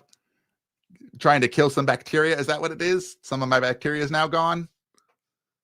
Yeah, I do. I love the educational conversation. I like it when they disagree, and that at least the person he's talking to is open. I don't think Deconstruction Zone is as open as some other people. I don't have a lot of experience, so I'm not entirely sure. Yeah, I don't try to score points almost ever.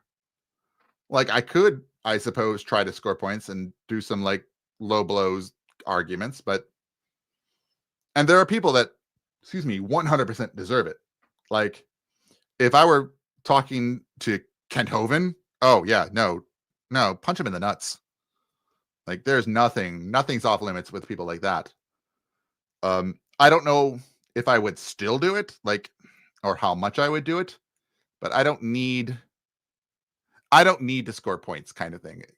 Like, I am calm enough, I'm confident enough, I know enough that I can talk about what I need to talk about, and there's no points to be scored.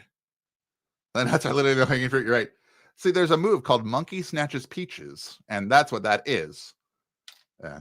But I don't need to try to score points or gotchas when I can just ask questions, because the best result I get is from having the other person come to it under their own capabilities, which is what I was talking about towards the beginning of this video, this whole live.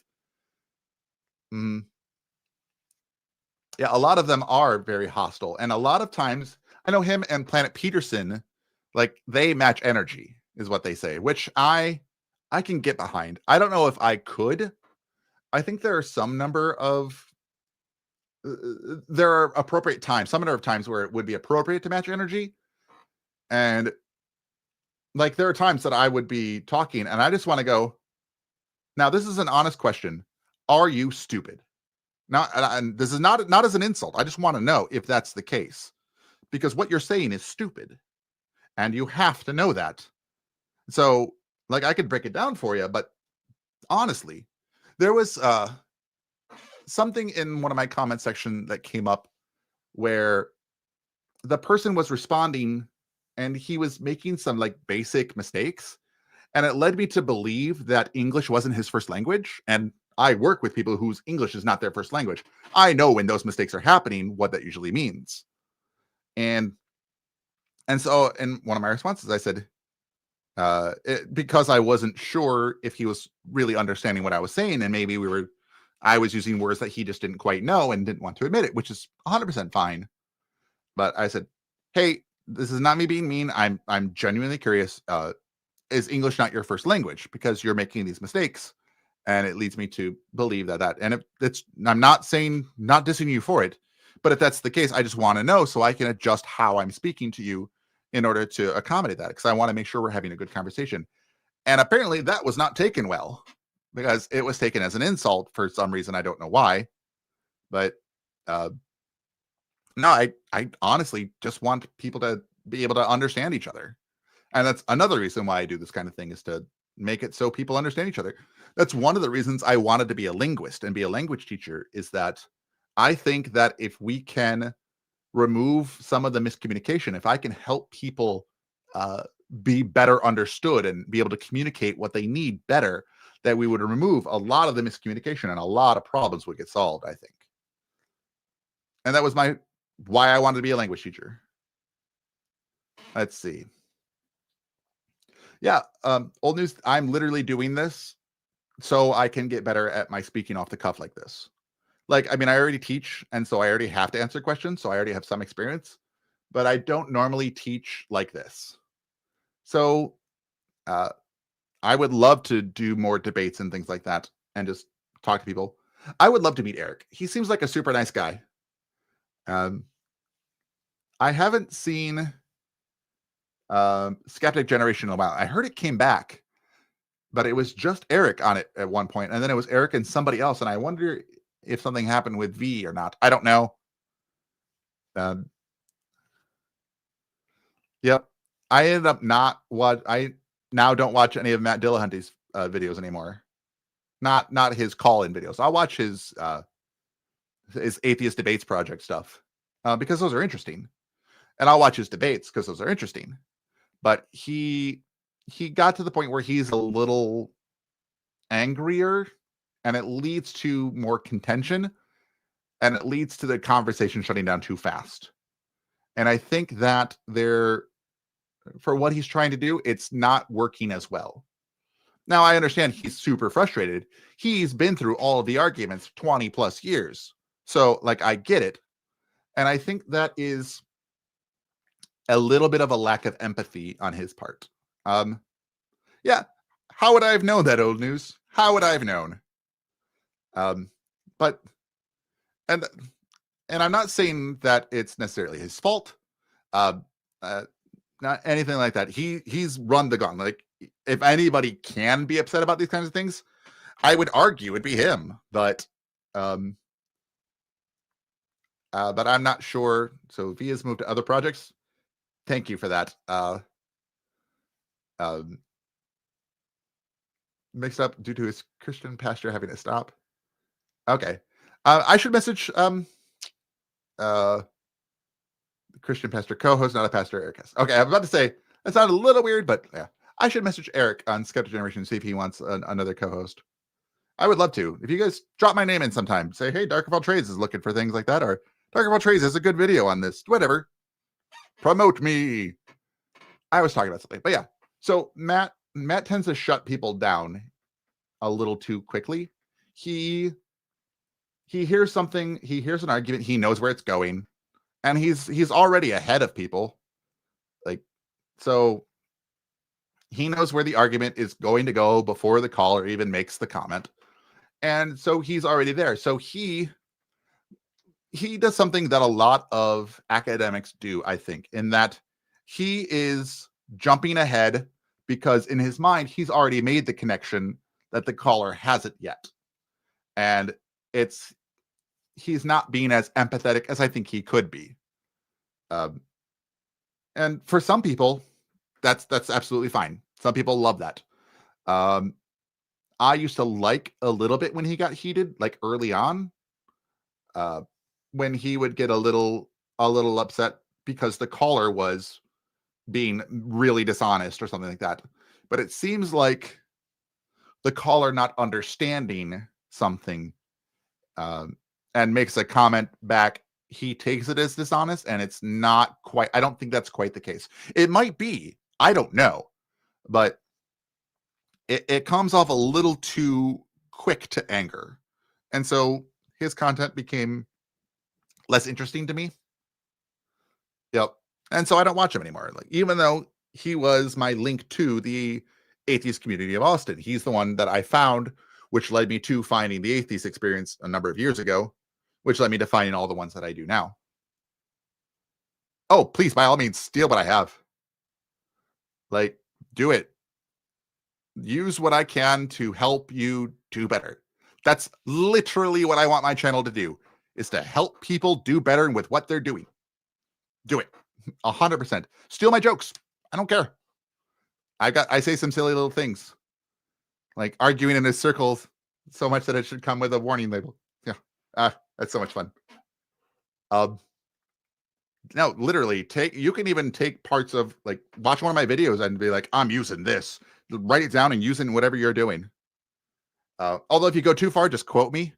Just say whatever, -dark. And that's how you quote me, -dark. Yep. Dark 2024. Or whenever I wrote it, 2023, whenever. Um, but yeah. Mhm.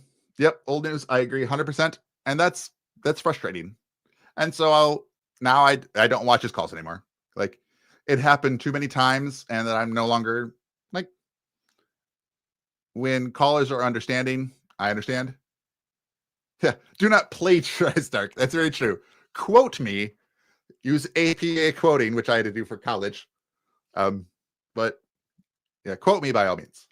But yeah, so I don't listen to Matt anymore. But but I listen to pretty much everybody else that comes on. Um, who was it I was watching the other day? Can't remember. J Mike. I like a lot of his stuff. A lot of his calls. He really brings the philosophy into it, and so he can get a little technical, but he usually sounds pretty calm, which is pretty nice. Johnny P. Angel, like I like how they interact. Uh, no line, I like pretty much everybody on the line. Otherwise, uh, I worry that Jimmy is starting to go in Matt's direction just a little bit. He might not be, but that's what I'm a little concerned by. But I'm going to keep my eye on it, and I I keep seeing clips. I've been watching Alyssa and Promise when they do their show, when they do Chewed Gum. I watch some of their clips, and I keep thinking, if only a large white man would say these things, maybe they would listen. And like, it's so bad that it has to come to that. Mm, yep. I don't know how much of my stuff you could use to teach math. Like, I mean, actually, in this week's video, there's some math. So you may appreciate it. I mean, it's not like complicated math, but in this week's video, there's a little bit of math. If I'd like the first line they say is a math equation, um, it'll be fun. And by fun, I mean bring your facepalm protection. So, mhm. Yeah. So even when I know where things are going in advance, my ADHD and autism do things like that all the time. Where I'll be listening to somebody talk, and I'll know exactly where it's going, and I'll know where I know how the sentence is going. I can finish the sentence for them, but I I'm a very patient person, so I will just wait, right? And so if I wait for people to tell the story, because I don't like interrupting people. I don't like to be interrupted, and I'll actually get bothered if people interrupt me too much. And so I will, uh, I will make sure I don't interrupt someone else. And I also know that the I was going somewhere with that, and then there's a comment came in that I have to read. I'm patient enough that I can let someone finish a sentence, and I also know enough to not make 7 points at a time. All right, let's see what this guy has to say. Would the righteous, or would will be the righteous forever live on the earth? Psalm 37:19. Well, let's just double check Psalm 37:19. Maybe I'm reading it poorly. 37:19. Let's see what it says. Psalms 37:19 states, in times of disaster, let's do the NIV. In times of disaster, they will not wither. In days of famine, they will enjoy plenty. Hmm. Well, that's interesting. In days of famine, why would they enjoy plenty and not share it? That sounds pretty selfish. Hmm. Hmm. Yep. Yes, your God not exist. Hmm. Yep. I also get excited about things, and I'll start like vibrating if people start talking too long. We're like, no, I have something I want to say. Or they'll say something and I'll have a point, and then they'll keep talking, and then I'll forget the point I was going to say. Oh, it's so frustrating. Hmm. But yeah, if you're willing to have a respectable conversation, if you want to talk about your God not existing, I'm up for it. Try to use puppies as a word for students. Yep. Yeah. Mhm. I used to use candy pretty regularly. I don't usually use candy as a reward anymore. Um, I usually do something that'll make my student laugh, something like specific. Yeah. Mm, yeah. Weird how, you know, certain things that prove God also aren't the case. Strange. Funny that, huh? But yeah. Mm. The mine exist? Hmm. That's not mime, right? You didn't mean mime? The mime exist? Because I believe mimes exist. Arguably, Art the Clown is a mime. Arguably. I heard that I follow the guy uh who was Colt from the Three Ninjas. He's like a martial arts teacher now. And he's a pretty cool dude, it seems like. And I have not come up with a name for my community yet. Like the closest thing I have is tradespeople or dark tradespeople, but that's about it. Yep. Mm.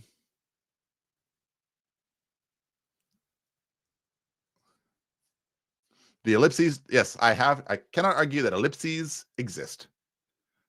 Cannot argue with that. But yeah, but if you guys have any ideas um of what I can call the community, what you as the community want to be called, the trades union. Yeah. But then people who are anti-union, well, I guess I'm okay if they don't like me. Yeah. I don't know. Does that make sense? With a like if you say the trade, but if you say something like, I don't know, bronies, just for example, I don't know if Angel's still here, but if you say bronies, you know exactly who they are. The darkest of traders. Traitor. Yeah. Tradesman is humanity. See, I wanted to go with tradesman and men as in humanity. Um, yep, and that was what tradesmen, trades union, and trade unity. Trade NBs. So I went tradespeople. That's why I said tradespeople. Not a lot of non-people in my community. So I don't know how many dogs and cats listen to my stuff. I mean, you might force them. What is this? I don't know what this is. I got a message from my job, but anyway. Mm-hmm. Dark traders. The traders of dark. Mm-hmm. Oh, somebody messaged in the Discord a little more than 2 hours ago. Oh, Sora. Hi, Sora. Yes. Hi, Angel. I was bringing up what should we call people? What should we call the community? And somebody were like tradesmen or tradespeople or something like that. And I was thinking that sounds good. Our trade union. Um, the it might be some subculture. You're right. I don't know. Is that like the Dark Hand or the Dark Brotherhood or yeah?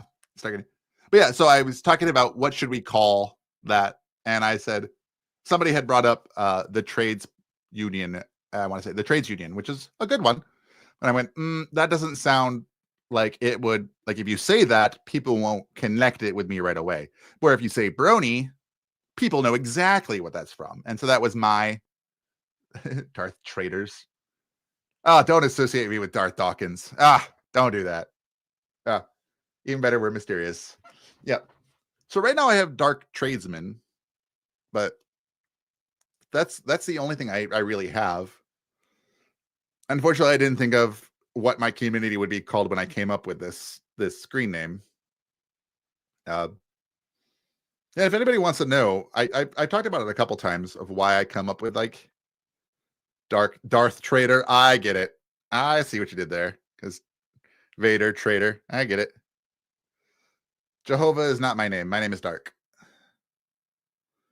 But I appreciate the thought, though. Okay. I'm not sure. Mm-hmm. Why not sound like a subculture? Yep. I'm already part of a subculture. I'm a goth, so I'm already in the goth community. Apparently Jehovah is my name. All right, Jehovah-ists. Yeah. Dark Jehovahist is what you are now. That's right. Yeah. I don't know. So Dejani Five Mustard, whatever your name is, if you want to clarify your position, I am interested. Visigoth. That's what we wear when we wear like those green vests, the reflective vests, like on construction sites. We're Visigoths at that point. Yeah. I live in the dark. Yep. The elevator. Yep. Very good. Excellent. The dark network. That's right. We should be the dark network. If I ever start my own television businesses, we are the dark network. His created the earth. Hey, just out of curiosity, is English your first language? And I mean that sincerely. I'm not trying to put you down or anything like that. I'm just more curious because I teach English to people who don't speak English. And I'm just more curious because how you answer that will change how I respond. Yeah. Hi, Visigoths. Yep. Right. Have you seen a picture of the Goths sacking Rome or sacking Constantinople, where it's just a bunch of like Goth girls walking around Istanbul? And it's like, the Goths have sacked Constantinople. I'm like, yes, that would be one they would approve of. I'm 100% certain. Mm-hmm. Oh, that reminds me. So Saturday, I run a goth night here in my hometown. And Saturday night's our Halloween show, which I'm very excited for. Mm-hmm. But that also means I got to get more music because I DJ as well. So it's one of my many trades. Dark traders. Yeah. People mean in dark, contraband information. That's right. Hmm. Well, if you remember, your religion is dark. So. Mm-hmm. But I don't know. That's kind of neat. It's see the dark traders. Yeah. Now she'll thrive in the dark. Yep. Mm-hmm. I thought about something like that. What would happen if I were to run for public office? Because my name is Dark, and so like, what would I say? Like, what kind of slogan would I have? Like, you need dark to see the light, or something like that. I don't know. Hmm. Oh, neat. It's pretty funny. Yeah, you'd be surprised. It's like uh, NYC definitely. A lot of the bigger cities have some pretty cool, um, some pretty cool goth scenes. And Detroit has an amazing goth scene. I miss it a lot. Um, but they would do things. I mean, not dissimilar to that. They wouldn't put on like full productions, but yeah, just the sheer time and money and effort that goes into making some of the awesome uh yeah, I vote dark for a bright future. But the time, money, and effort that goes into some of their awesome outfits. Like, I wish I had as cool of outfits. That's one thing as a guy that I am mad about, is that I don't have such cool outfits. So many cool outfits. My options are a little more limited, and I kind of have a dad bod. I know you can't see it under my my avatar, but I kind of have a bit of a dad bod, and so a lot of like the vamp goth stuff doesn't suit me very well unless I hide everything. Mm, let's see.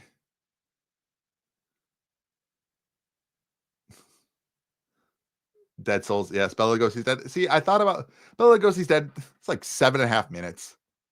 I do have. I have a lot. So I mean, I get a lot of my music from Bandcamp. If you guys ever want to get some more music, um, I need to get the new Assemblage 23 album when it comes out. He signs the album, and I wanted to pre-order it, but money's a little tight right now. But yeah, we're having a costume contest and like drink specials and special drinks. Like, all of the DJs came up with a special drink of some kind, and it's going to be like super discounted there. Yeah. Yep. Bellies are pretty tough for making anything look good. I even have like a pretty interesting like tailcoat, uh, and it's just a little bit too small, just because of my stomach. I even bought a male corset, which is, first of all, super nice, but The clasps, I'm not entirely sure if that's the right term for it. The clasps in front, they get covered up by a flap, a front flap, which is super, super nice. But my stomach has pushed out the bottom one just a little bit, and the metal has poked through the front flap, and so now it's just like got a hole in it, and the front one keeps popping out. I'm like, doesn't look nearly as good now. Hmm. Yeah, I don't know what I play. I don't have anything like set. I might play Every Day is Halloween by Ministry. That might be one of my set, but it's going to depend on what the dance floor is like, what they like. So if I got a lot of people dancing, I'm going to play a lot of people. Play like those ones that keep people dancing. The one I always play, there's a group called Cell Dweller, and they've got a song. They do the Imperial March, and it starts with "You don't know the power of the dark side," and then it goes in. It's pretty cool. You like a demonstration? Okay. Are you asking for if I'd like a demonstration, or are you calling me a demonstration or something like that? I'm not entirely sure what you're saying. But if you have a demonstration for me, that'd be great. Okay. Old news. I appreciate you. Thank you so much for hanging out with me for a little while. If I can get a demonstration here, then I will hang out. But otherwise, the stream's going to wrap up a little soon, I think. Teaching all to illuminate the dark. I do like that one. I appreciate that. Using the dark to illuminate. A dark illumination. That's right. So yeah. Yes, but I'm of course interested in demonstrations. But otherwise, if you guys have any, I'm gonna say this in my video since I've already recorded it. If you guys have any suggestions for any videos that I should respond to, or you think that I would um, rip apart sufficiently academically and politely, like I normally do, I would love to see some new videos. And because you guys are right, a lot of it's the same argument over and over. And I imagine the demonstration I'm about to get or not get is going to be the same argument over and over. So, one that I've encountered 1,000 times. Uh, but I was saying something earlier. I'm very lucky that I haven't got too many bad threats. I've gotten some threats, which is nice, because people think they're anonymous online, and they hide behind the anonymity, and I guess they don't quite understand just how traceable they are. Which is another reason. One thing the line started doing is they have been not doxing people, but they at least threaten to give numbers to the FBI if they make credible threats, or they make threats of certain kind of things, or if they hear people admit to abuse. Yeah. Which is not nothing. My StreamYard live isn't okay. I'm gonna get the StreamYard link if I remember how to do it. Give me just a second here. No, we're not gonna do that. Not my referral link. You'd think I'd be better at this. No, I don't want to do that. I promise I'm figuring this out.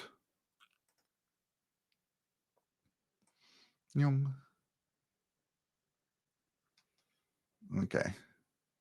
So let's do it this way. Invite guest. Copy. All right. If anyone wants to come up and have a chat with me, if you're going to a demonstration for me, there's a link for you. Come on in, and I'll see what you guys have to say. But otherwise, if you guys have any questions for me, you want to talk about anything specific, these are for me to get practice and just talk about things.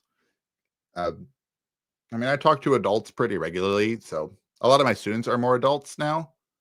But these are topics that are a lot of fun to talk about. I love talking about interesting philosophy and morality and arguments and things like that.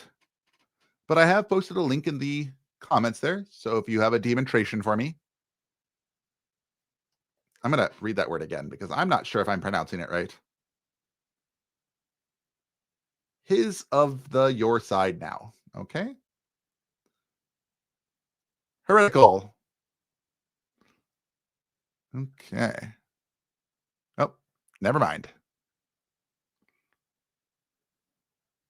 Okay, let's see. Jehovah is your name. I'm gonna find this guy. Let's see. Because I want to know.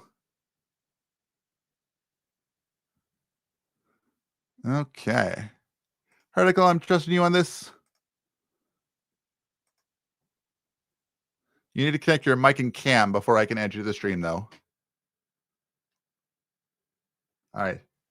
This is spelled Demon Tracion. Demon Tracion. Demon Tracion. Yep. Take your time, dude. But I'm not making fun of misspellings. I think that's hilarious. Divine Hiddenness. I love Divine Hiddenness. It is my favorite anti-theist response. I did a video on it just recently when I talked about William Lane Craig. He basically brought up the best argument for atheism, and he brought up Divine Hiddenness. So for those that don't know, Divine Hiddenness is essentially if there's an all-loving God, then he would not want any non-resistant non-believers. He would want to know everybody, and he would want everybody to know him.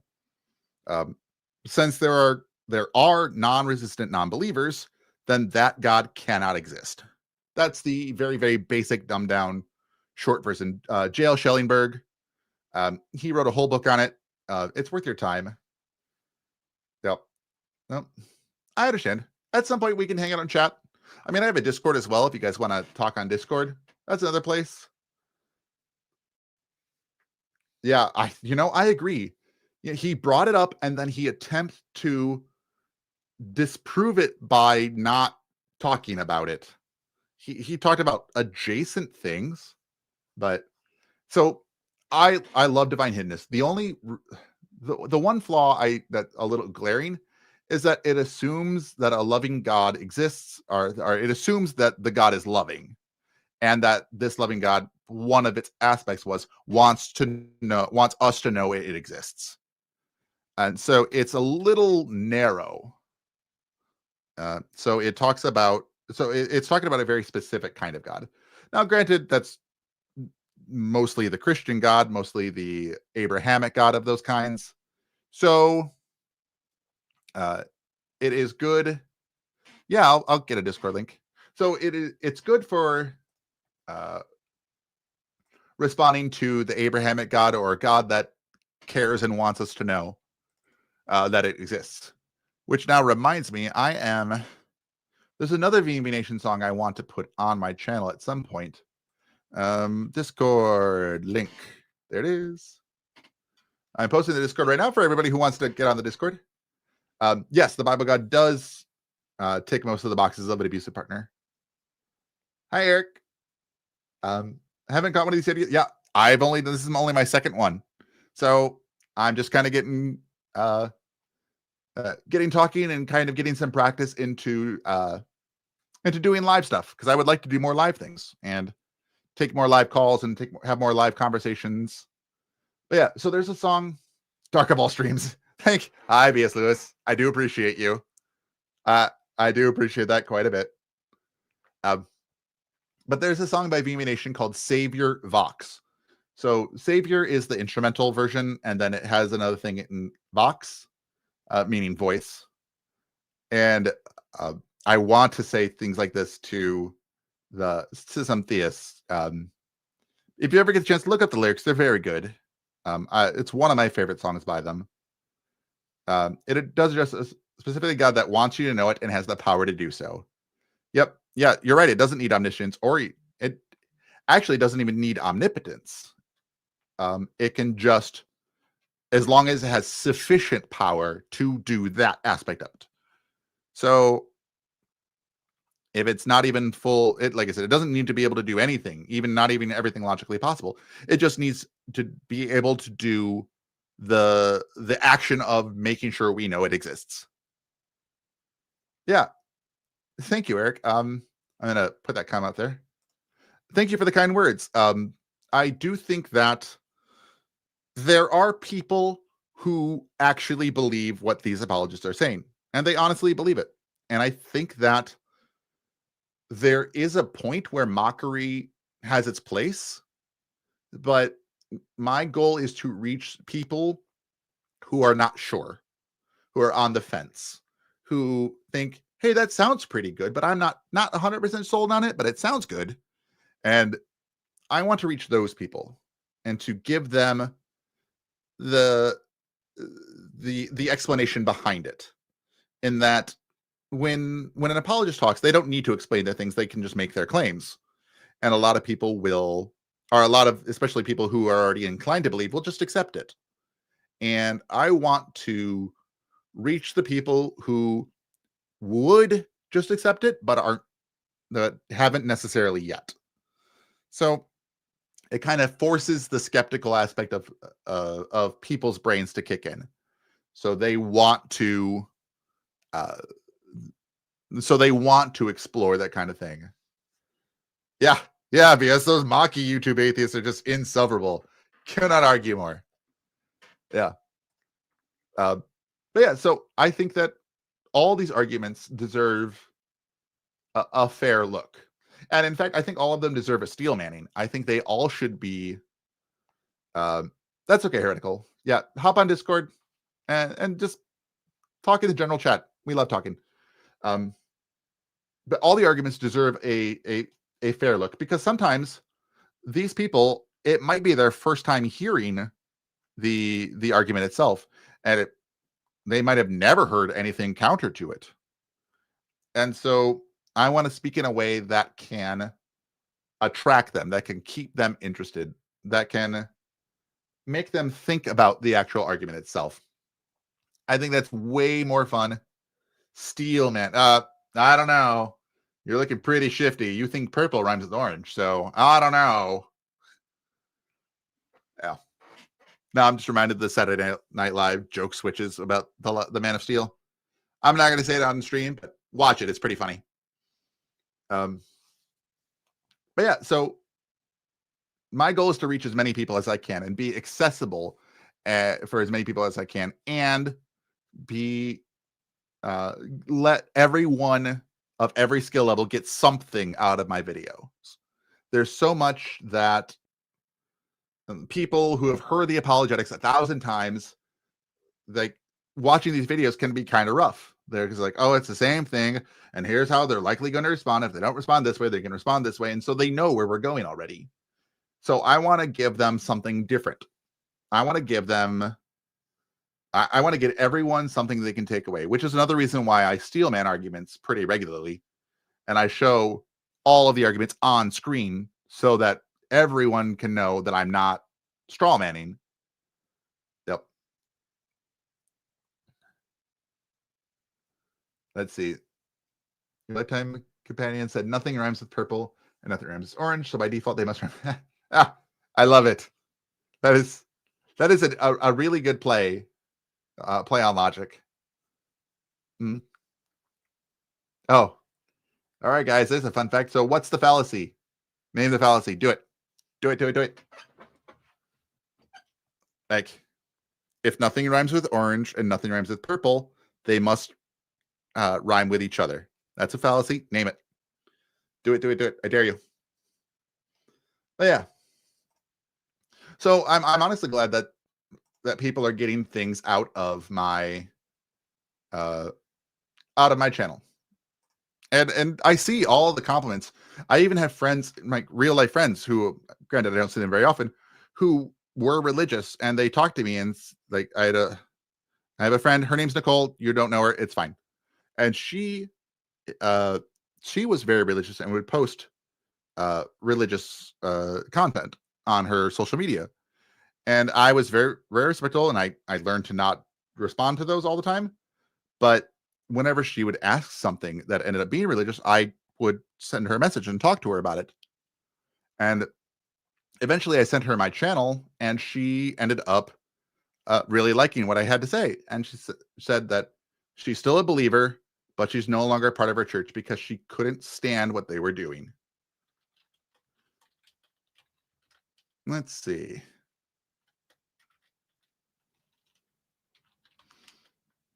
So I don't know if you guys, anybody else who does content creation, has seen anything like that. Yeah.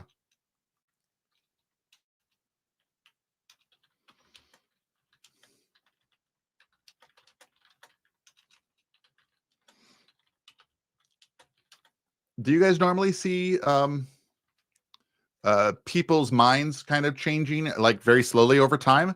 Because I've noticed a number of things. I get a number of comments of like that.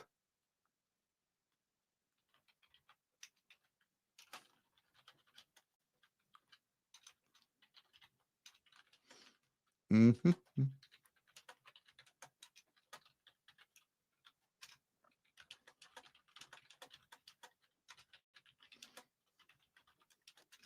Mhm. Yeah. Sloth Girl was religious until it started watching with you. Well, fantastic.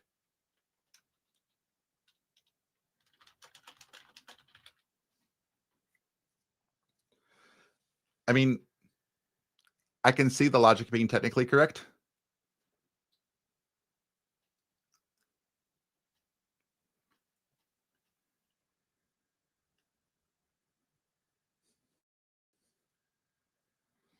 Mm.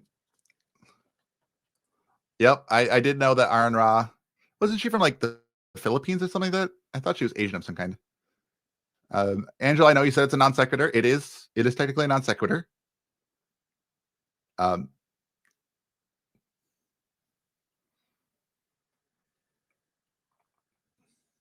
I'm gonna pull this up because do you guys see a formal fallacy?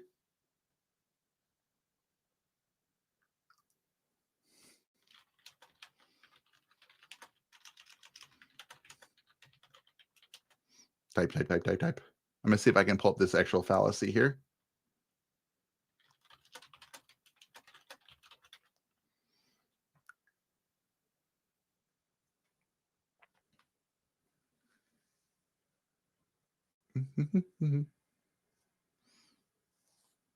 So if we put it into, let's see if anybody else has any other guesses, because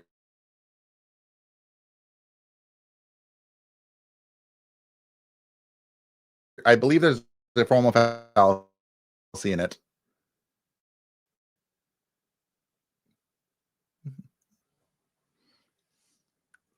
But yes, God making me a vampire, right? That's a very good question. Would a loving God have made you a vampire? I do appreciate that question. Um,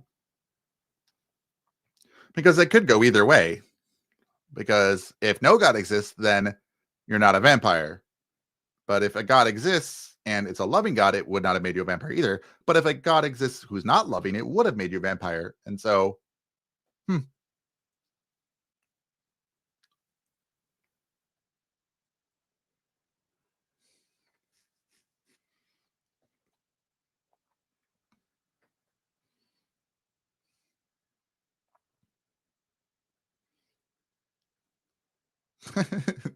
That's pretty funny. Okay, that made me laugh. 10. A fallacy. I know some people are a little too who are a bit fallacy, we'll say. Is that a way of calling someone a dickhead? Is that what that is? That's okay. Mhm,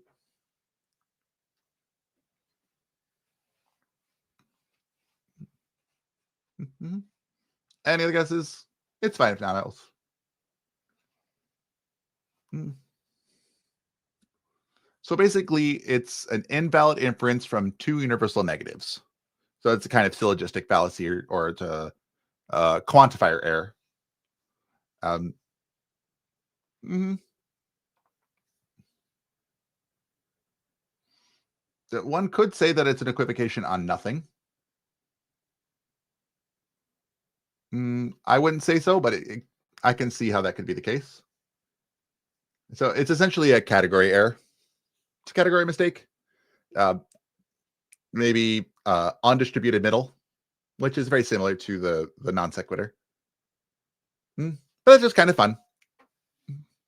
I do like to play that to kind of play spot the fallacy. And it's definitely good practice, especially for those of you that want to get into that counter apologetics, who want to do more with it. Um,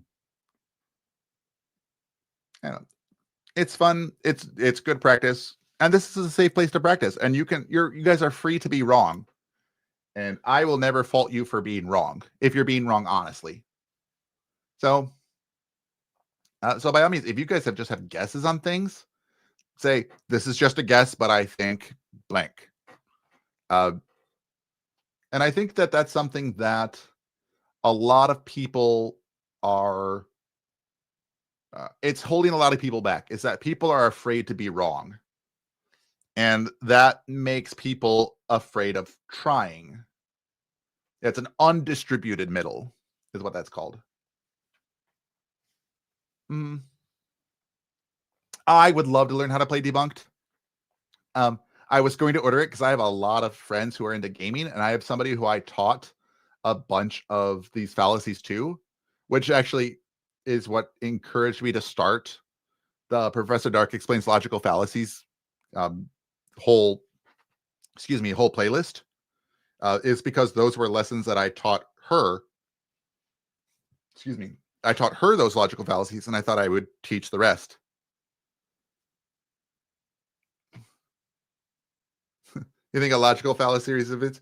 Yeah, if only I'd done something like that. I should really get on that. Yep.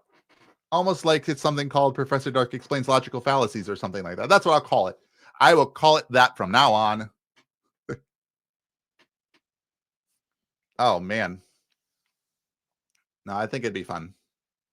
Yeah, I was gonna buy it and play with some of my gamer friends. Because I don't think you really need to know the actual arguments of the fallacies to be able to play it. I think you can just play it because I think things are written on the cards. Of course, I was that. That was actually because I was doing my my explains logical fallacies videos before I even started my responses, and my responses came up is because I wanted to respond to questions because I'd seen one of my first ones was capturing Christianity. I had 3 questions for atheists, and I was like, well, that sounds interesting. I've heard of capturing Christianity. I've seen some people respond to him. So why don't I just answer it? And so I answered his 3 questions. And then that led to me finding people who were just absurd. Like I started responding to a guy named Baptist Joshua. It's one of my first. And he is the definition of not interested in talking about things. So, yep. Yes, the fallacy, saying there's a fallacy in it, therefore it's wrong, is not quite correct. So that is a fallacy. Simply because the logic is poor does not mean the conclusion is wrong.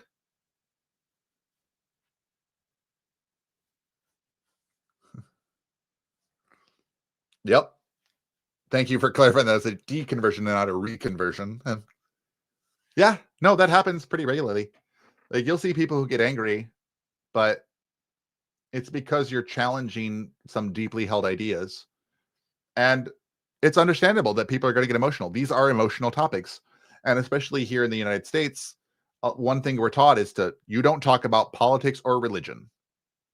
And so that makes us dumber on those topics as a nation. And so I think we should talk about politics and religion.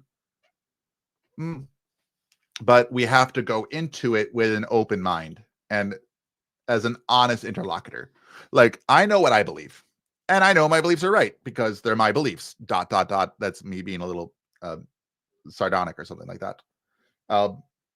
So when I go into conversations, I recognize this person believes something different than I do, and they think they're right just like I think I'm right.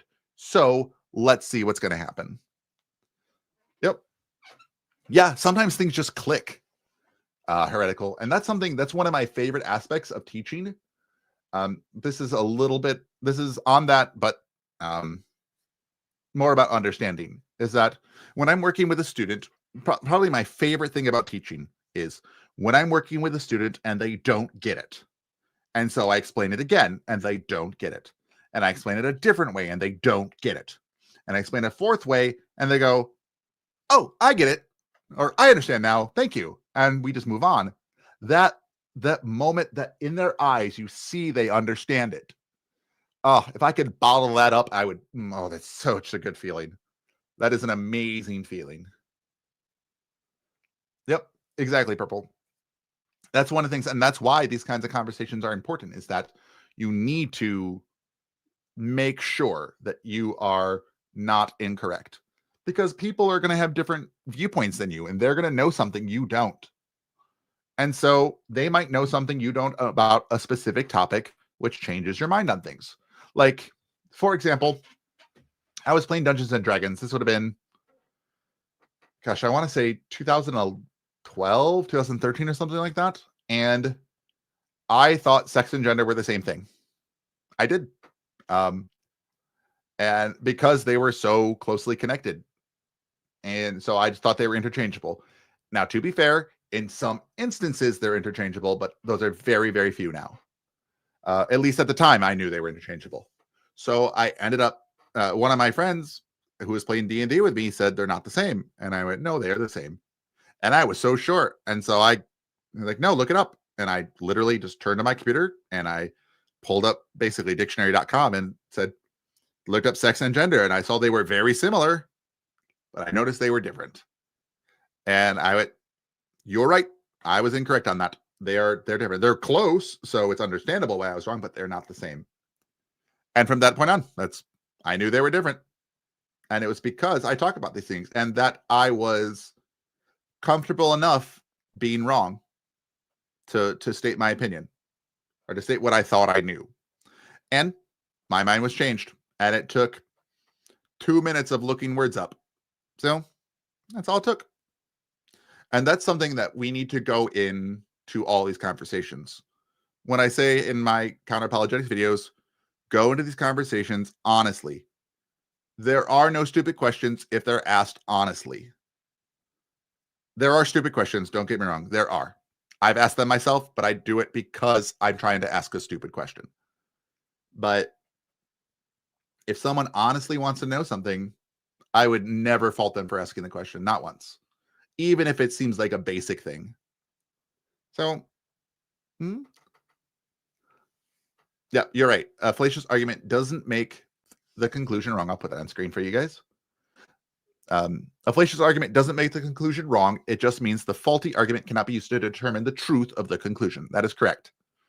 You can use very bad logic and still be correct in your conclusion. Like, let's see, like dogs like peanut butter. Peanut butter is awesome. Therefore, peanut butter is healthy for you. Now, peanut butter is still pretty healthy, and dogs do like peanut butter, and peanut butter is pretty awesome, but the logic doesn't follow. Yes, accidentally correct, indeed. But technically correct, which is the best kind of correct I heard.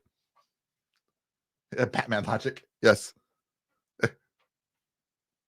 Oh yeah, Batman logic and Star Trek logic are very similar. But yes. But yeah, these lives are fun. This is good practice for me.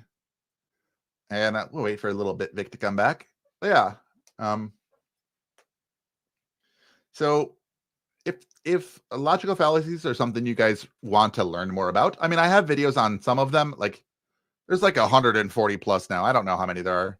I want to say the University of Texas has the complete list. Let's see if I can find it. I should Bing it. Bing, the best way to Google something.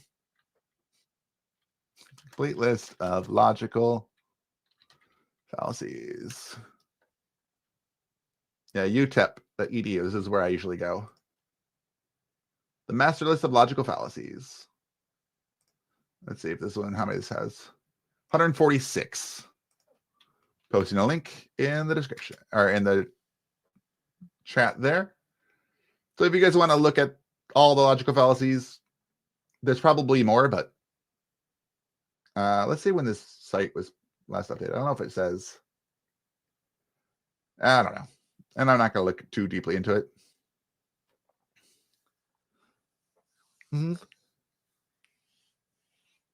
Yeah. I've been told DuckDuckGo is pretty good. I haven't used it. Um, a lot of times I just don't care to go through the work. Yep. In math and physics, yep. You definitely do need to show that not only that you got the right answer, but how you got the right answer. Yep. And you can still get points. We didn't get 0 points. We lost points. Oh, ask Jeeves. I brought that up the other day, and people were like, "Wow, you're old." I'm like, "Yeah, I know." Before Netscape Navigator, we had Ask Jeeves. I think Ask Jeeves was, what did it turn into? I think it turned into something. Let's see. What happened to Ask Jeeves? It's now known as Ask.com. In 2005, the company rebranded, dropping the beloved Butler to focus on a more serious search engine. Today, Ask.com is a question and answer site, but no longer holds the same status it once did in the search industry. That's what happened to it. I did hear about that. I knew they rebranded. Yes, the early days of the internet. Indeed. Yeah. Yeah, I think you're right. Mm-hmm. Yeah, are there any arguments that you guys struggle with when you hear them? I know I struggled a little bit with, I want to say it was the ontological argument. Oh, no, it was the modal ontological argument. I struggled with that a little bit when I first heard it, but this was years ago and I was not nearly as experienced as I am now. I struggled with the presuppositionalism when I first heard it. Again, that was when I first heard it, and I wasn't nearly as experienced as I am now. But it was because I was listening to more and more people that I ended up understanding a little better. And I started hearing a lot of pre-suppers talk. And if you ever get the chance, watch Matt Dillahunty versus Cy-Ten Bruggencate. Watch that debate. You don't even have to watch the whole debate, but watch the first half of it, where Matt goes and Cy-Ten goes, and then they do their rebuttals. And Matt's rebuttal is so good that it shut everything down for me. Like, it's like, it was what I needed to see. And I never thought debates were like super interesting until then. Yep, it really does. In my last preset video, I talked about that basically. That I don't, pre-suppers are there to presuppose that they're right. And if they're right, they can't be wrong. Therefore, they're right. And if you disagree with them, then you are not right. So you're wrong. Yeah, a lot of, learn about the different kinds, the different factions, flavors, super flavors of Christianity. Oh, yeah, some of them get real weird real quick. And a number of them are sex cults, which is interesting. Or at least started as sex cults. Yep. Yeah, they're not great. So, yeah, look into things like that. Sects, cults. Yeah, great. Yep. Are they sects, cults? Yes, that's what they are. Yeah, and not in the good way. There are good sex cults and bad sex cults. And they're the bad sex cults, I guess. So, oh, as an ace, I want to see a sex cult. I want to join one just to see, just to be like take notes and be like, not any of the physical activities, but like, how does it lead to the physical activity? All right, then just kind of understand it that way. It's more of a morbid fascination on that. Like, I think that would be hilarious. Like, why is an ace in a sex cult? That doesn't make sense. Yeah. I mean, like, this is purely academic for me. I want to know what the heck. Like, outside of the humans, because it doesn't make sense otherwise. But something not making sense to me does not make it, not make sense to other people. Mm-hmm. Yep, definitely Buddhism is where I would go. If I were forced to pick a if I were to force to pick some kind of religion, Buddhist would be the way I would go, definitely. I am much more pacifist than I used to be. Uh, though it's still illegal to punch Nazis. Oh my God, why is it illegal to punch Nazis? There needs to be some clause written in some bill that says if they're wearing 2 articles of Nazi paraphernalia, you can punch them. Or if they're espousing Nazi propaganda, you can punch them. There needs to be something like that. I'm likely never going to punch a Nazi, but oh boy, do I want to sometimes. Yep. And that's, one of the things. So it's happening in the UK as well. And we need to challenge these kinds of things. Yeah. Yep.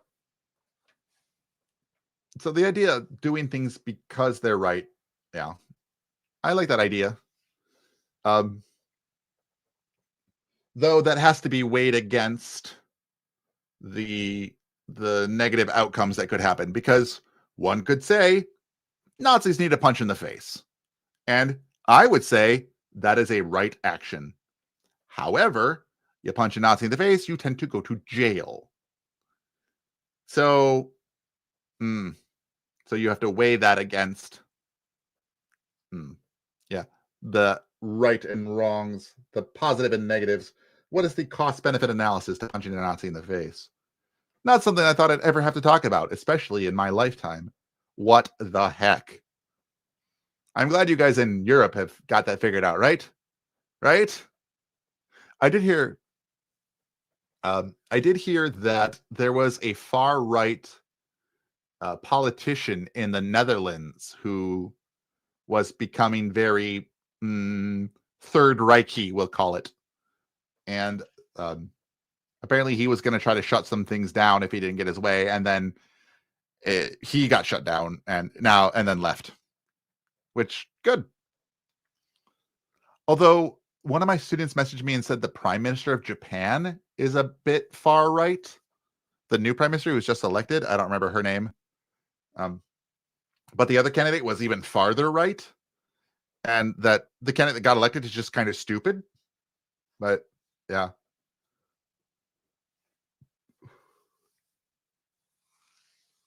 Yeah. No. I'm aware that it is slightly. It has similarities. Yep. Sanai. Yep. Was Sanai Tanaka? Is that her name? Let me double check that. I'm just going to pull my messages up. Shino-san, doko da yo? Naruhodo. Soshite Takaichi. Yeah. Sanae Takaichi. Is her name?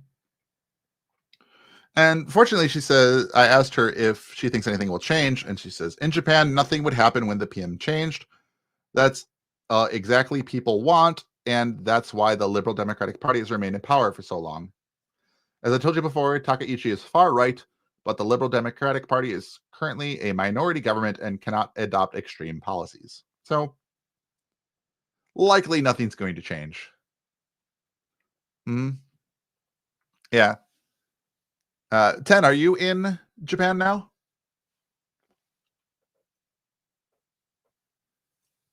I don't know David John Wellman's precept response, but I like demolishing precept, so I think I've pretty thoroughly demolished it to begin with, but I'm going to look it up. David John Wellman precept. How to shut presuppositions down with one word. I'm going to look that up. The Non-Alchemist has one as well. That's good.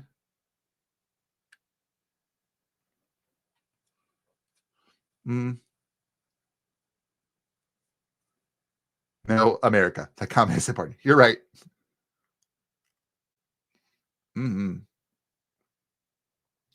T-Jump did a video on precept. I did know that. I haven't watched it, but I do know that. All right, so I have that saved. So I'm going to have to watch David John Wellman on his precept. I know Breakfast Tacos has been doing atheist presuppositionalism, which I think is a brilliant response. Um, to be fair, okay, I don't think he got it from me, but that it was something that I was putting on early on when I was responding to like my early precepts, is to do something like what he said to do and see how that works. Mhm. And if you guys don't know, so precepts like to put the tag argument forth. Um, take the tag and respond with tang, not the delicious orange drink, but the astronauts have. But yeah, find the transcendental argument for the non-existence of God and just go, oh, you want to say transcendentals prove God? Well, here's how transcendentals disprove God. And yeah, it kind of shuts them down because I don't think precepts are actually educated on these kinds of things. I think that they don't actually know how to argue because presuppositionalism is not an argument. It as was said earlier, they don't come in to have an argument, they come in to score the point. To say that I'm right, and if you disagree with me, then you're wrong. So, I don't know. But presuppositionalism is kind of fun to shut down now that I know what I'm to look for. Um, and now that I know some responses and I like had some practice. But yeah, when I first heard a precept, I didn't know what to do. And I was so frustrated that I didn't know what to do. And I was like, that can't make sense. There's no way that actually makes sense, right? And I was trying to piece it everything together because it didn't make sense. And so thankfully, again, I had some help by watching some videos on it. Yes, I know Calvin of the Answers in Genesis videos. I have responded to Calvin once. I want to say at least once. Yeah. Precept is a burden proof shift because you can say, I honestly don't know. Now get to your point. So you got me. I have no idea. I cannot justify it in my terms to your satisfaction. Let's just pretend that I haven't justified my worldview. Doesn't make it wrong because that's fallacy as we just talked about. But now I can't justify it. So now demonstrate yours. So, and then they'll usually do the false dichotomy of, well, it's either yours or mine. And if you can't justify yours, then mine wins by default. And that's obviously not the case. Anybody with a third grade education can see that. So, yeah, that's something that I've been, I hit really hard early once I understood it. And I've been seeing so much of it, or at least I saw so much of it at the time that I just had to do my take on it and just shut it down for good. Yep. Another thing you can do, this is something that I don't think I've seen anyone do. I've seen people like approach this method, but not hit it too hard, is when someone says, asks you, are your senses reliable? That's one of their big points.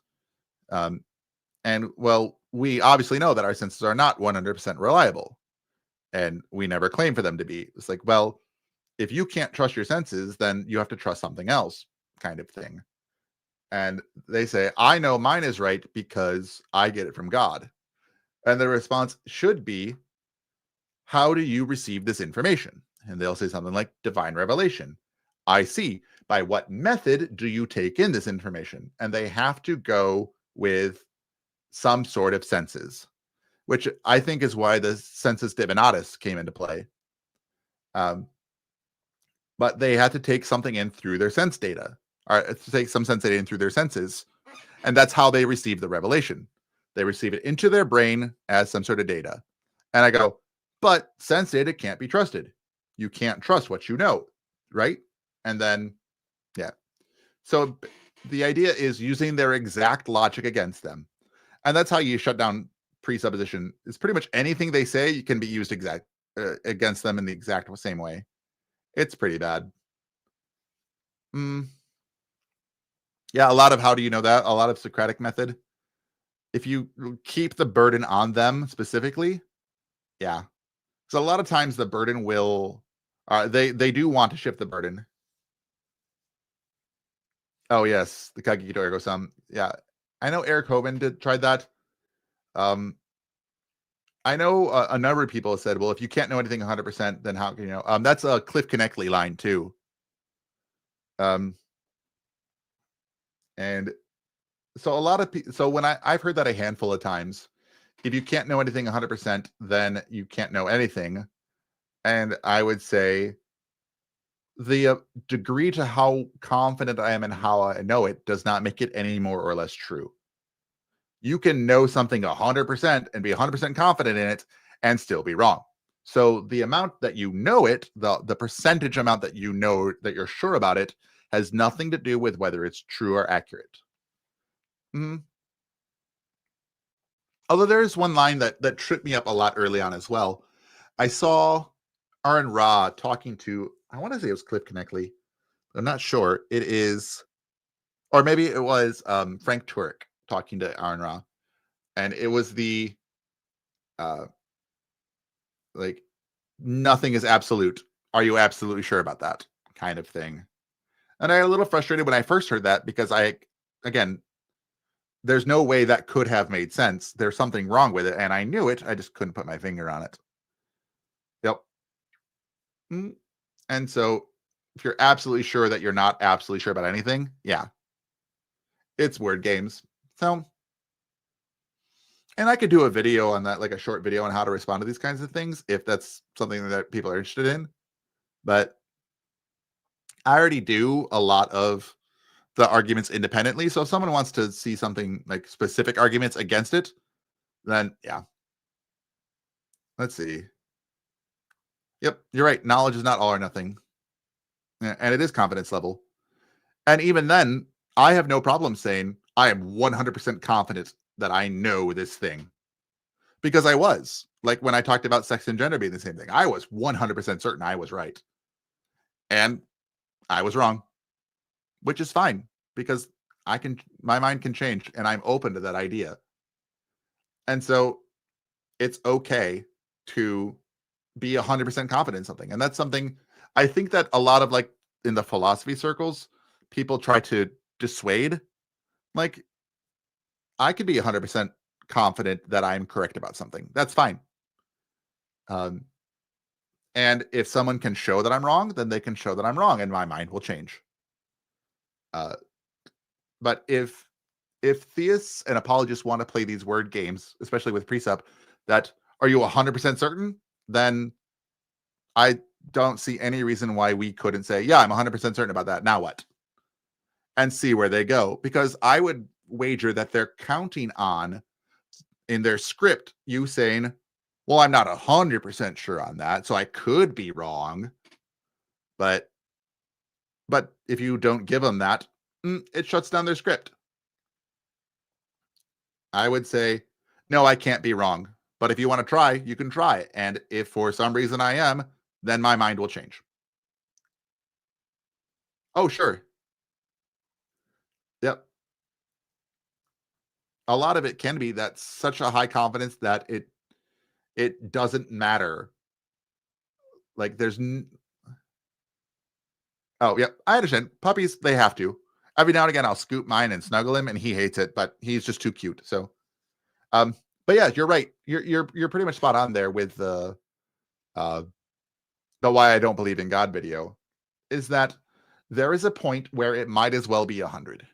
That everything I do is uh not dependent on it, but everything I do is as if there is no God. And I would argue that pretty much everyone does it the same thing. Every act is done as if there is no God, and that we just don't think about it. And so at that point, it's just admitting that I believe there is no God. And could I be wrong? Uh, I would say, just like everything else, no, I can't be wrong. But if you can somehow prove me wrong, my mind will change. And I think that's me being as honest as I possibly can, because I'm as close to 100% certain about that as is reasonable. And theists want to play, or apologists specifically, precepts want to play word games with that. And so if they want to play word games with me, I'm a linguist. You're not going to outword game me on nearly anything. I will kick your butt at Scrabble if I have to.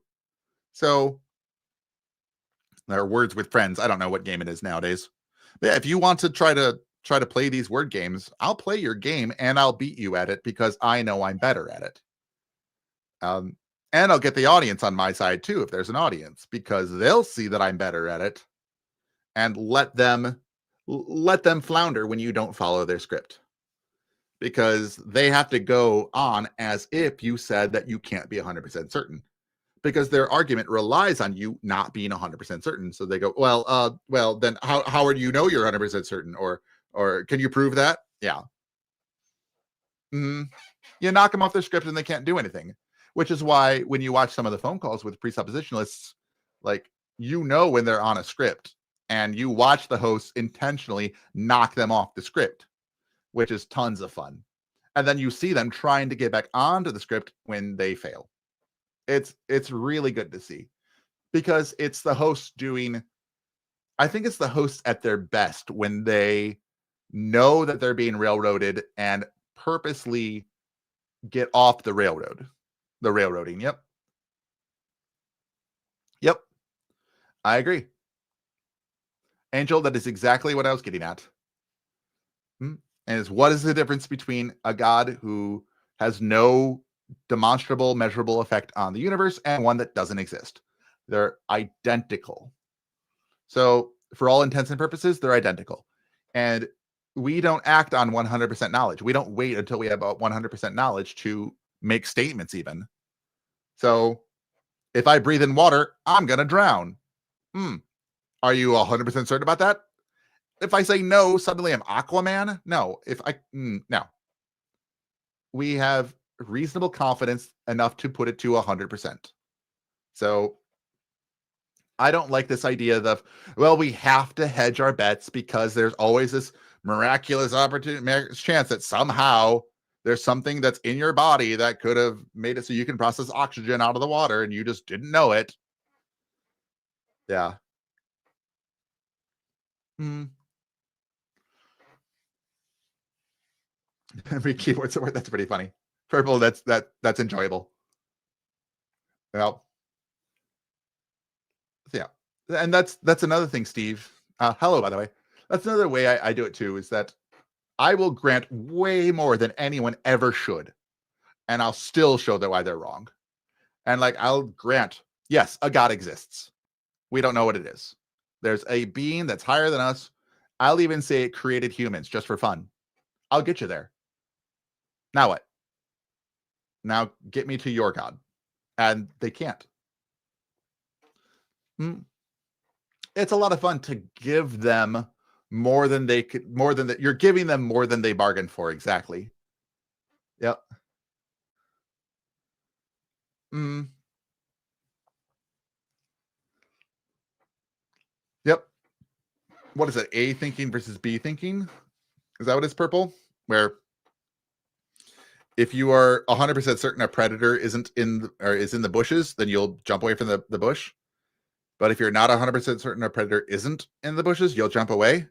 Yep.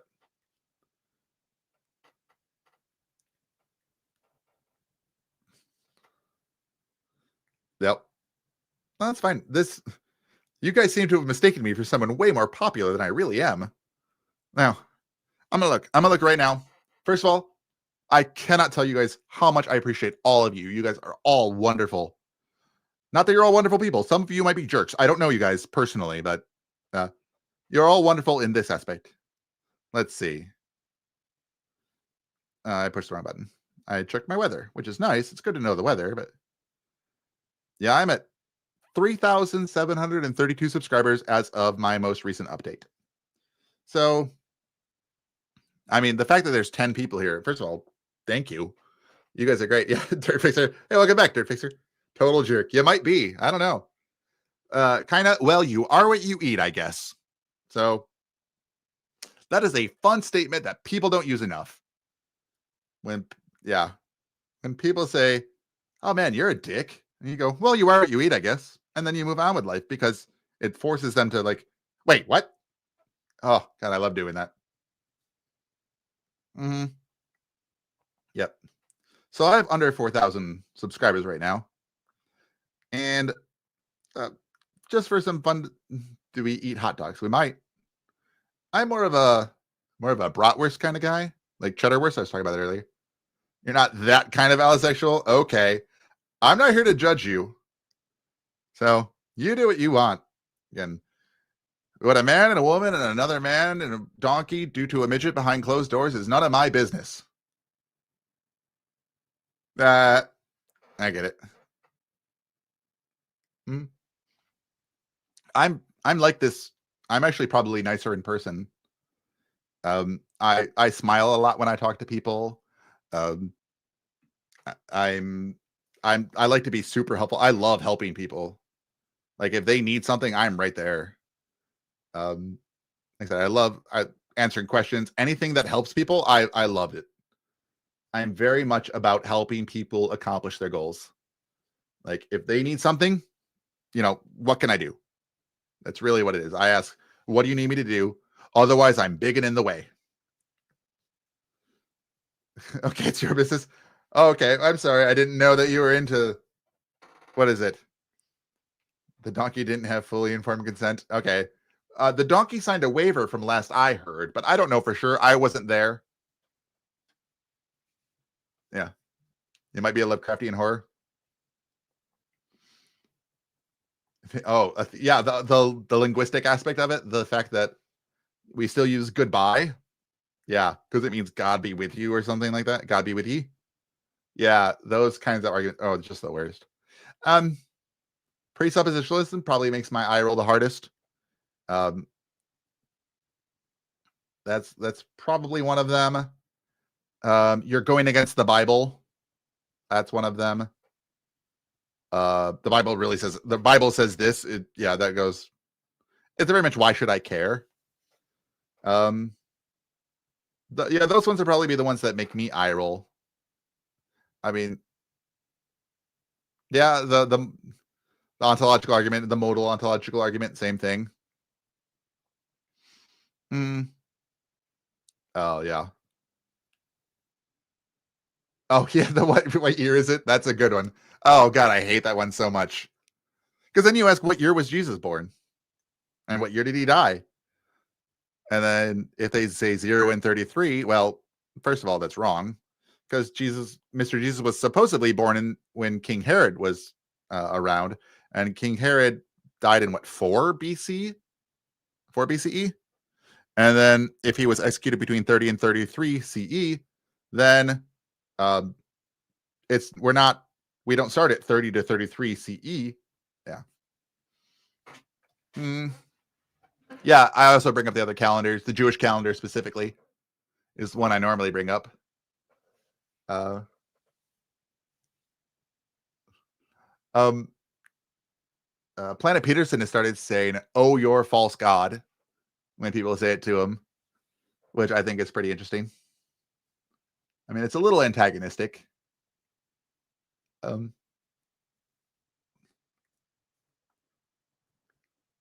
yeah, I don't remember it specifically saying, um, but I don't remember off the top of my head. Like, I am not deconstruction zone. I cannot pull everything out of the Bible. Hijra, the Hijra calendar. What year's in the Hijra calendar? Let's see. It should be Hijri calendar, right?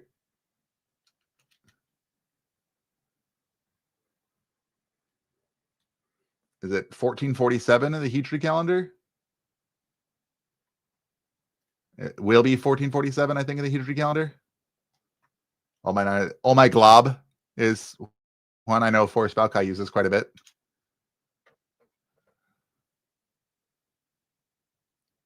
Yep. Mm, yeah, so those are the ones that make me just, sometimes when you hear an argument,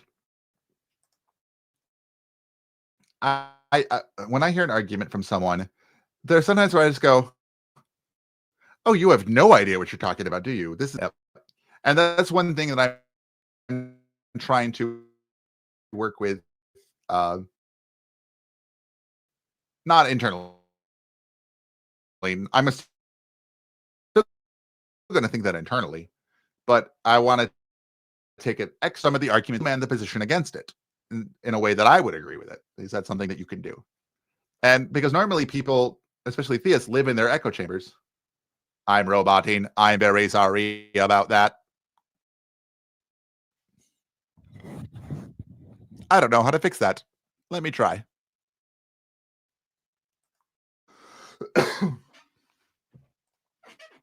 All I did was reset my mic. I don't know if that means anything. Let me try it this way.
Okay. So StreamYard says I'm connected, and I see my picture. There we go. There, but let's see how I seem to be sounding okay. I got my stream up, so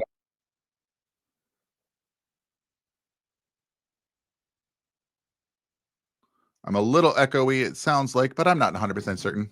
But I'm back online. That's what I care about. Okay.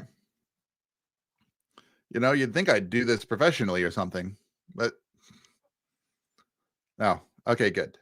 Thank you for that. I have no idea what happened. I don't remember what I was talking about beforehand. A little bit, Vic. Thanks for hanging out. Go run, have your dinner. It's important that you stay uh, energized and hydrated. Drink water. I, for one, welcome our new robot overlords. Yep. Nope. Unbothered. So, okay, I don't know what happened there. But yeah, where were we? I don't remember what we were talking about.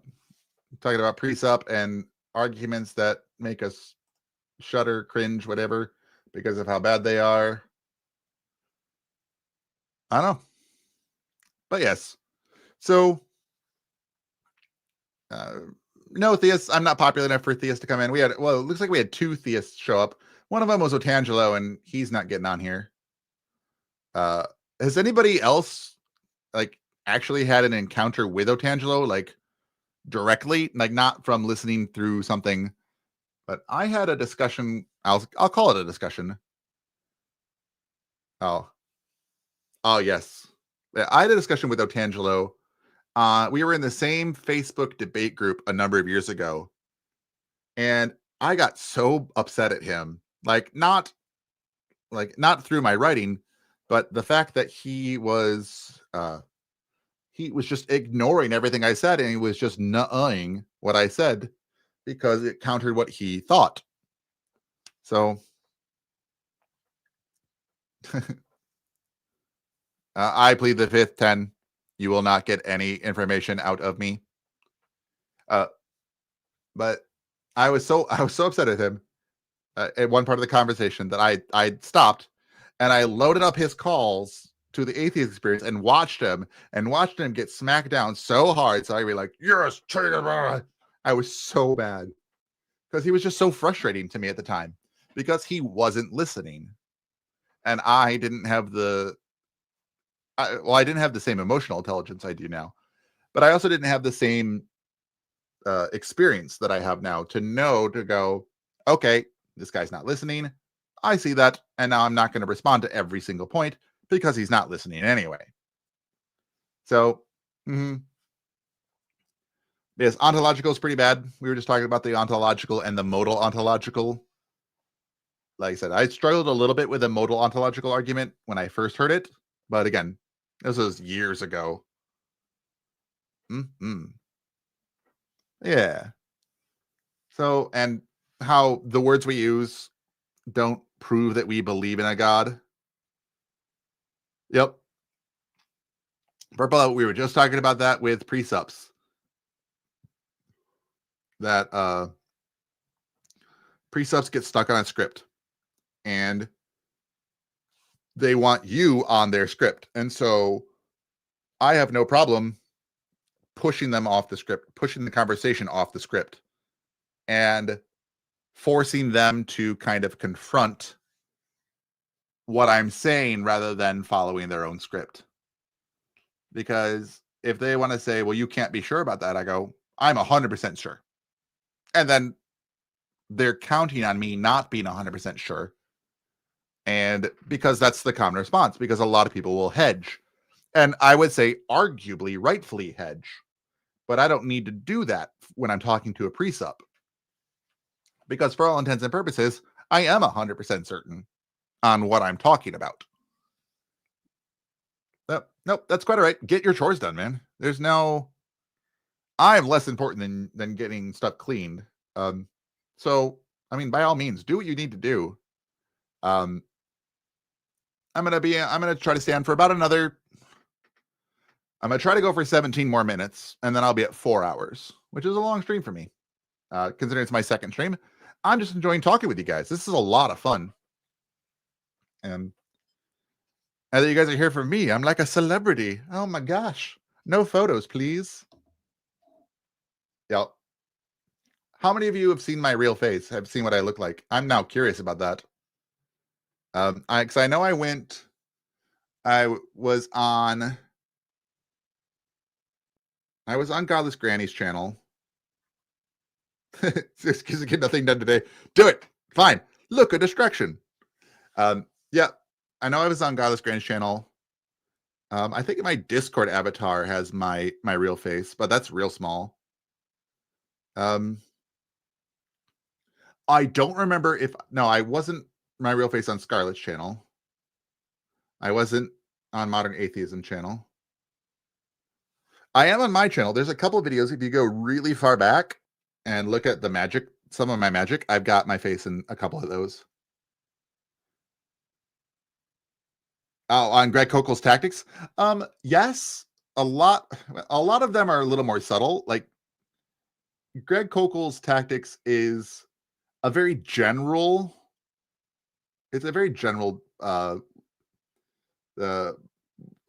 apologetics book.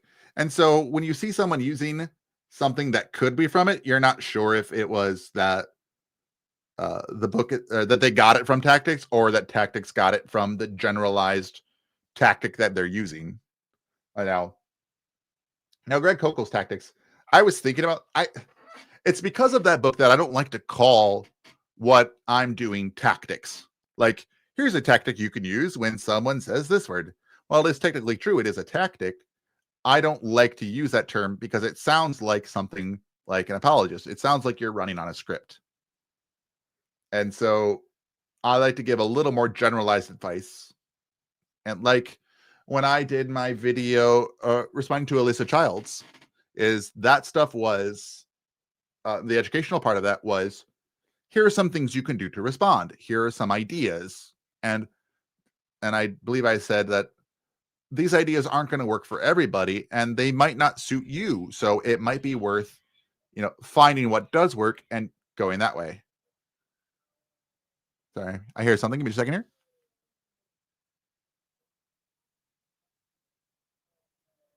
There's a cat trying to fight something outside. That's fun. I don't have a cat, but apparently, yeah, another approach that I do say something like that. So last winter, there's a window to my basement broke, and there were two cats fighting in my basement at one point, and kind of woke me up. And so I had to go, and I saw a cat run out the broken window, and that's how I found out it was broken. So I had to cover it up. And now I hear a cat outside again. Now I'm like, shut up, cat. Yeah, I like some of Barely Bearable stuff. I see him in my comment section sometimes. He seems like a really nice dude.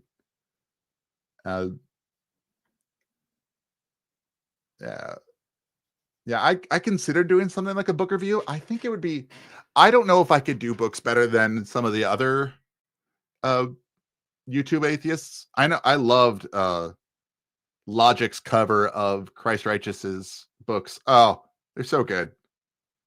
It's such a good takedown, and because it was so factual. Like everything was just on point. Like how he objectively plagiarized from people. Oh, I mean, I sincerely hope that Kitty is okay as well. I live in a city, and there's less likely to be, like, there might be a raccoon outside as well. We've got a lot of rabbits around here, but they're not going to do anything to a cat. I think it's just a cat and another cat. I think is what's happening. Yeah, it is. It is a very large time commitment, and I'm busy doing what I'm already doing. I have multiple jobs, and I make videos, and I make sure I get a video out every week. All right, hang on, guys. They are literally fighting outside my door. I don't know if you can hear it, but I'm going to go take care of this. Give me just a moment. I can't believe I have to do this. Freaking cats. This is why I don't have them.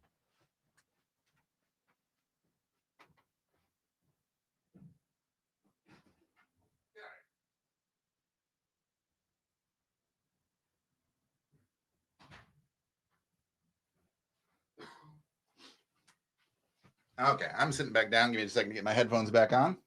I'm sorry about that. They were literally on my porch. Two cats fighting on my porch. Like, I literally just opened the door and they scattered in different directions. Like, what the heck?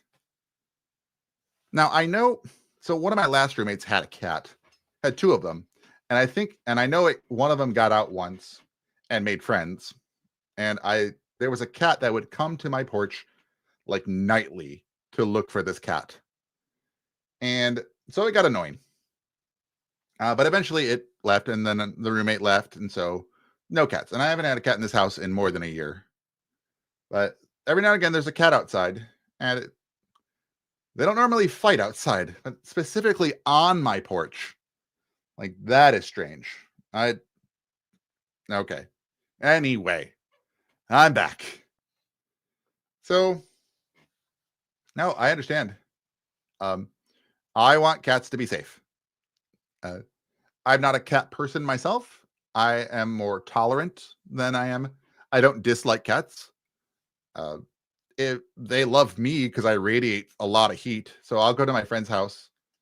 My friend who I was teaching the logical fallacies to, which got me to start my channel, I go to her house and she has like 9 cats. She has so many of them. And now whenever I go over there, I would sit down and one will always jump on my lap. And it's usually one of 2. And whichever one gets to me first gets my lap. And every time I think now that I've been over there, it has gotten in my lap and has fallen asleep. It just falls asleep right in my lap. And I say it's because I'm a comfy person, but I also know I radiate a lot of heat, and maybe I am comfortable to lay on. I tell my girlfriends that I'm comfortable to lay on when I'm dating. Um, yep. So there are outdoor cats and there are indoor cats. Uh, Again, I don't. I think that there are appropriate places for cats. Like there are barn cats. Like I dated someone who lived on a farm, who grew up on a farm. They had barn cats, understandable. My great grandfather started a dairy farm in the Upper Peninsula of Michigan in 1919, and they were farm cats, understandable. So, uh, but I mean, those are still pretty safe areas. So, yeah, I don't know. I don't know. I personally have never owned a cat. I've watched people's cats for like 6 months at a time or so, and they were fine. Um, it's just not something not an animal I particularly like. Like I don't go out of my way to like them. Oh, where in the Upper Peninsula? Just more out of curiosity than anything else. If you can give me, you can tell me a city if you're comfortable with that, or a general area.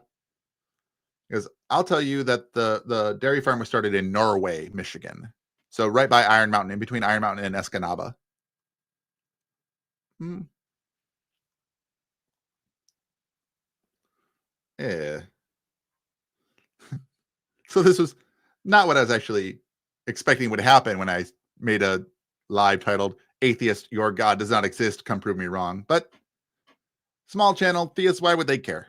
So an hour out of Iron Mountain, are you talking toward Minnesota? Angel, thank you so much for hanging out.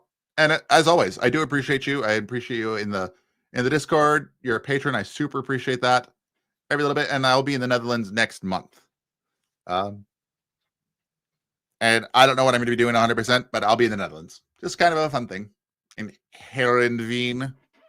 So go get some sleep. You're in Illinois. You're in an Illinois state. Okay. Yeah, I don't go to Illinois much. I try to go there for ASEN in May, but on US 2 near the Wisconsin. Yep. Yeah, my grandparents lived on Norway Mountain, one of like the two houses on Norway Mountain. And you just take Highway 2. It's literally just off of Highway 2.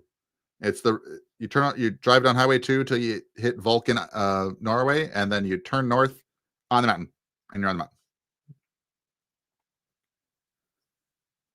mountain. Yes, that is something. That's another thing that I've been thinking about a lot recently is ice. Um, I don't have a lot of Mexican neighbors, thankfully. In terms of for ice purposes, I don't mind. I can speak some Spanish, so if I have to talk to them, uh, that was not what I meant, and that came out wrong. I can words, I promise. So, no, I don't have Mexican neighbors, so I don't have to worry about ice so much. Although I do have some friends that had some issues. I have an acquaintance I used to play cards with, and uh, her boyfriend was in danger of being deported, even though he was technically legal. Oh, yes. Sloth girl like to go to Norway? Yeah. My grandfather's brother was the mayor of Norway for like 26 years. So, and I wouldn't surprise me about the alpaca. And actually, when I was essentially youth pastor was in Norway. That's where the church was. Yeah, the First Methodist Church of Norway. Not too far from Strawberry Lake. Mm-hmm. Yeah. Interestingly enough, so where I live is about an 8-hour drive from both my hometown and from Norway. And I was at Starbucks this was a few years back. I was at Starbucks with my bestie, and uh, there was a game between the university and university state football teams, which is kind of a big rivalry, as you may guess. And that game was happening that day, and so people were wearing their colors or whatnot. And I turned to this barista, as they were talking. I don't really care. I'm not from here. I grew up in Michigan, so I don't really care about these sports teams. And she was like, no, I'm from Michigan too. And, oh, really? Where are you from? And she said, I lived in a little town in the Upper Peninsula. I'm like, my family lived in a town in the Upper Peninsula, Michigan. Where are you from? And she's like, I'm from a little town called Norway. And I went, my family's from a little town called Norway. And she's like, no way. And I told her my grandfather's name. And she's like, I know your grandfather. Like, you're basically turned out my cousin was her best friend in school. Like, we're 8 hours away driving. So, like, we just happened to be in the same place. She was working at a Starbucks here in my hometown, and she happened to know my grandfather and I guess she's my second cousin. Just something interesting. I was like, huh. And so when I went back for Christmas, I told my grandfather, hey, this person says hi. And she's like, oh, I remember her. Yeah, it was just kind of neat. Yeah, we have a Taco Depot, like literally a half a block from my house. It's called Taco Depot. I think it's Taco Depot 2, but very good. So yeah, it's definitely a weird coincidence. Yeah, I was very surprised. Um, mhm. But yeah, and now knowing that you guys had been to Norway, yeah, that's even more interesting. Yeah, my family's dairy farm supplied all of the milk for schools in that area up until they were bought out by Gilbert's Dairy. Mm. But you might, like, if you've been there, so this happened in 2005. But if you were in school or anywhere near there in, pre 2005, you probably had my family's milk. Mhm. Yeah, they delivered in all over the UP. Anywhere where Gilbert's didn't deliver, we had our milk there. Our chocolate milk was phenomenal. I don't know what it was. It was so good. Mhm. But yeah. So, what do you guys think? What do you guys like about the channel? Where do you think it's going? Like, I want to keep pushing and I want to advance and I want to make this channel better for everybody.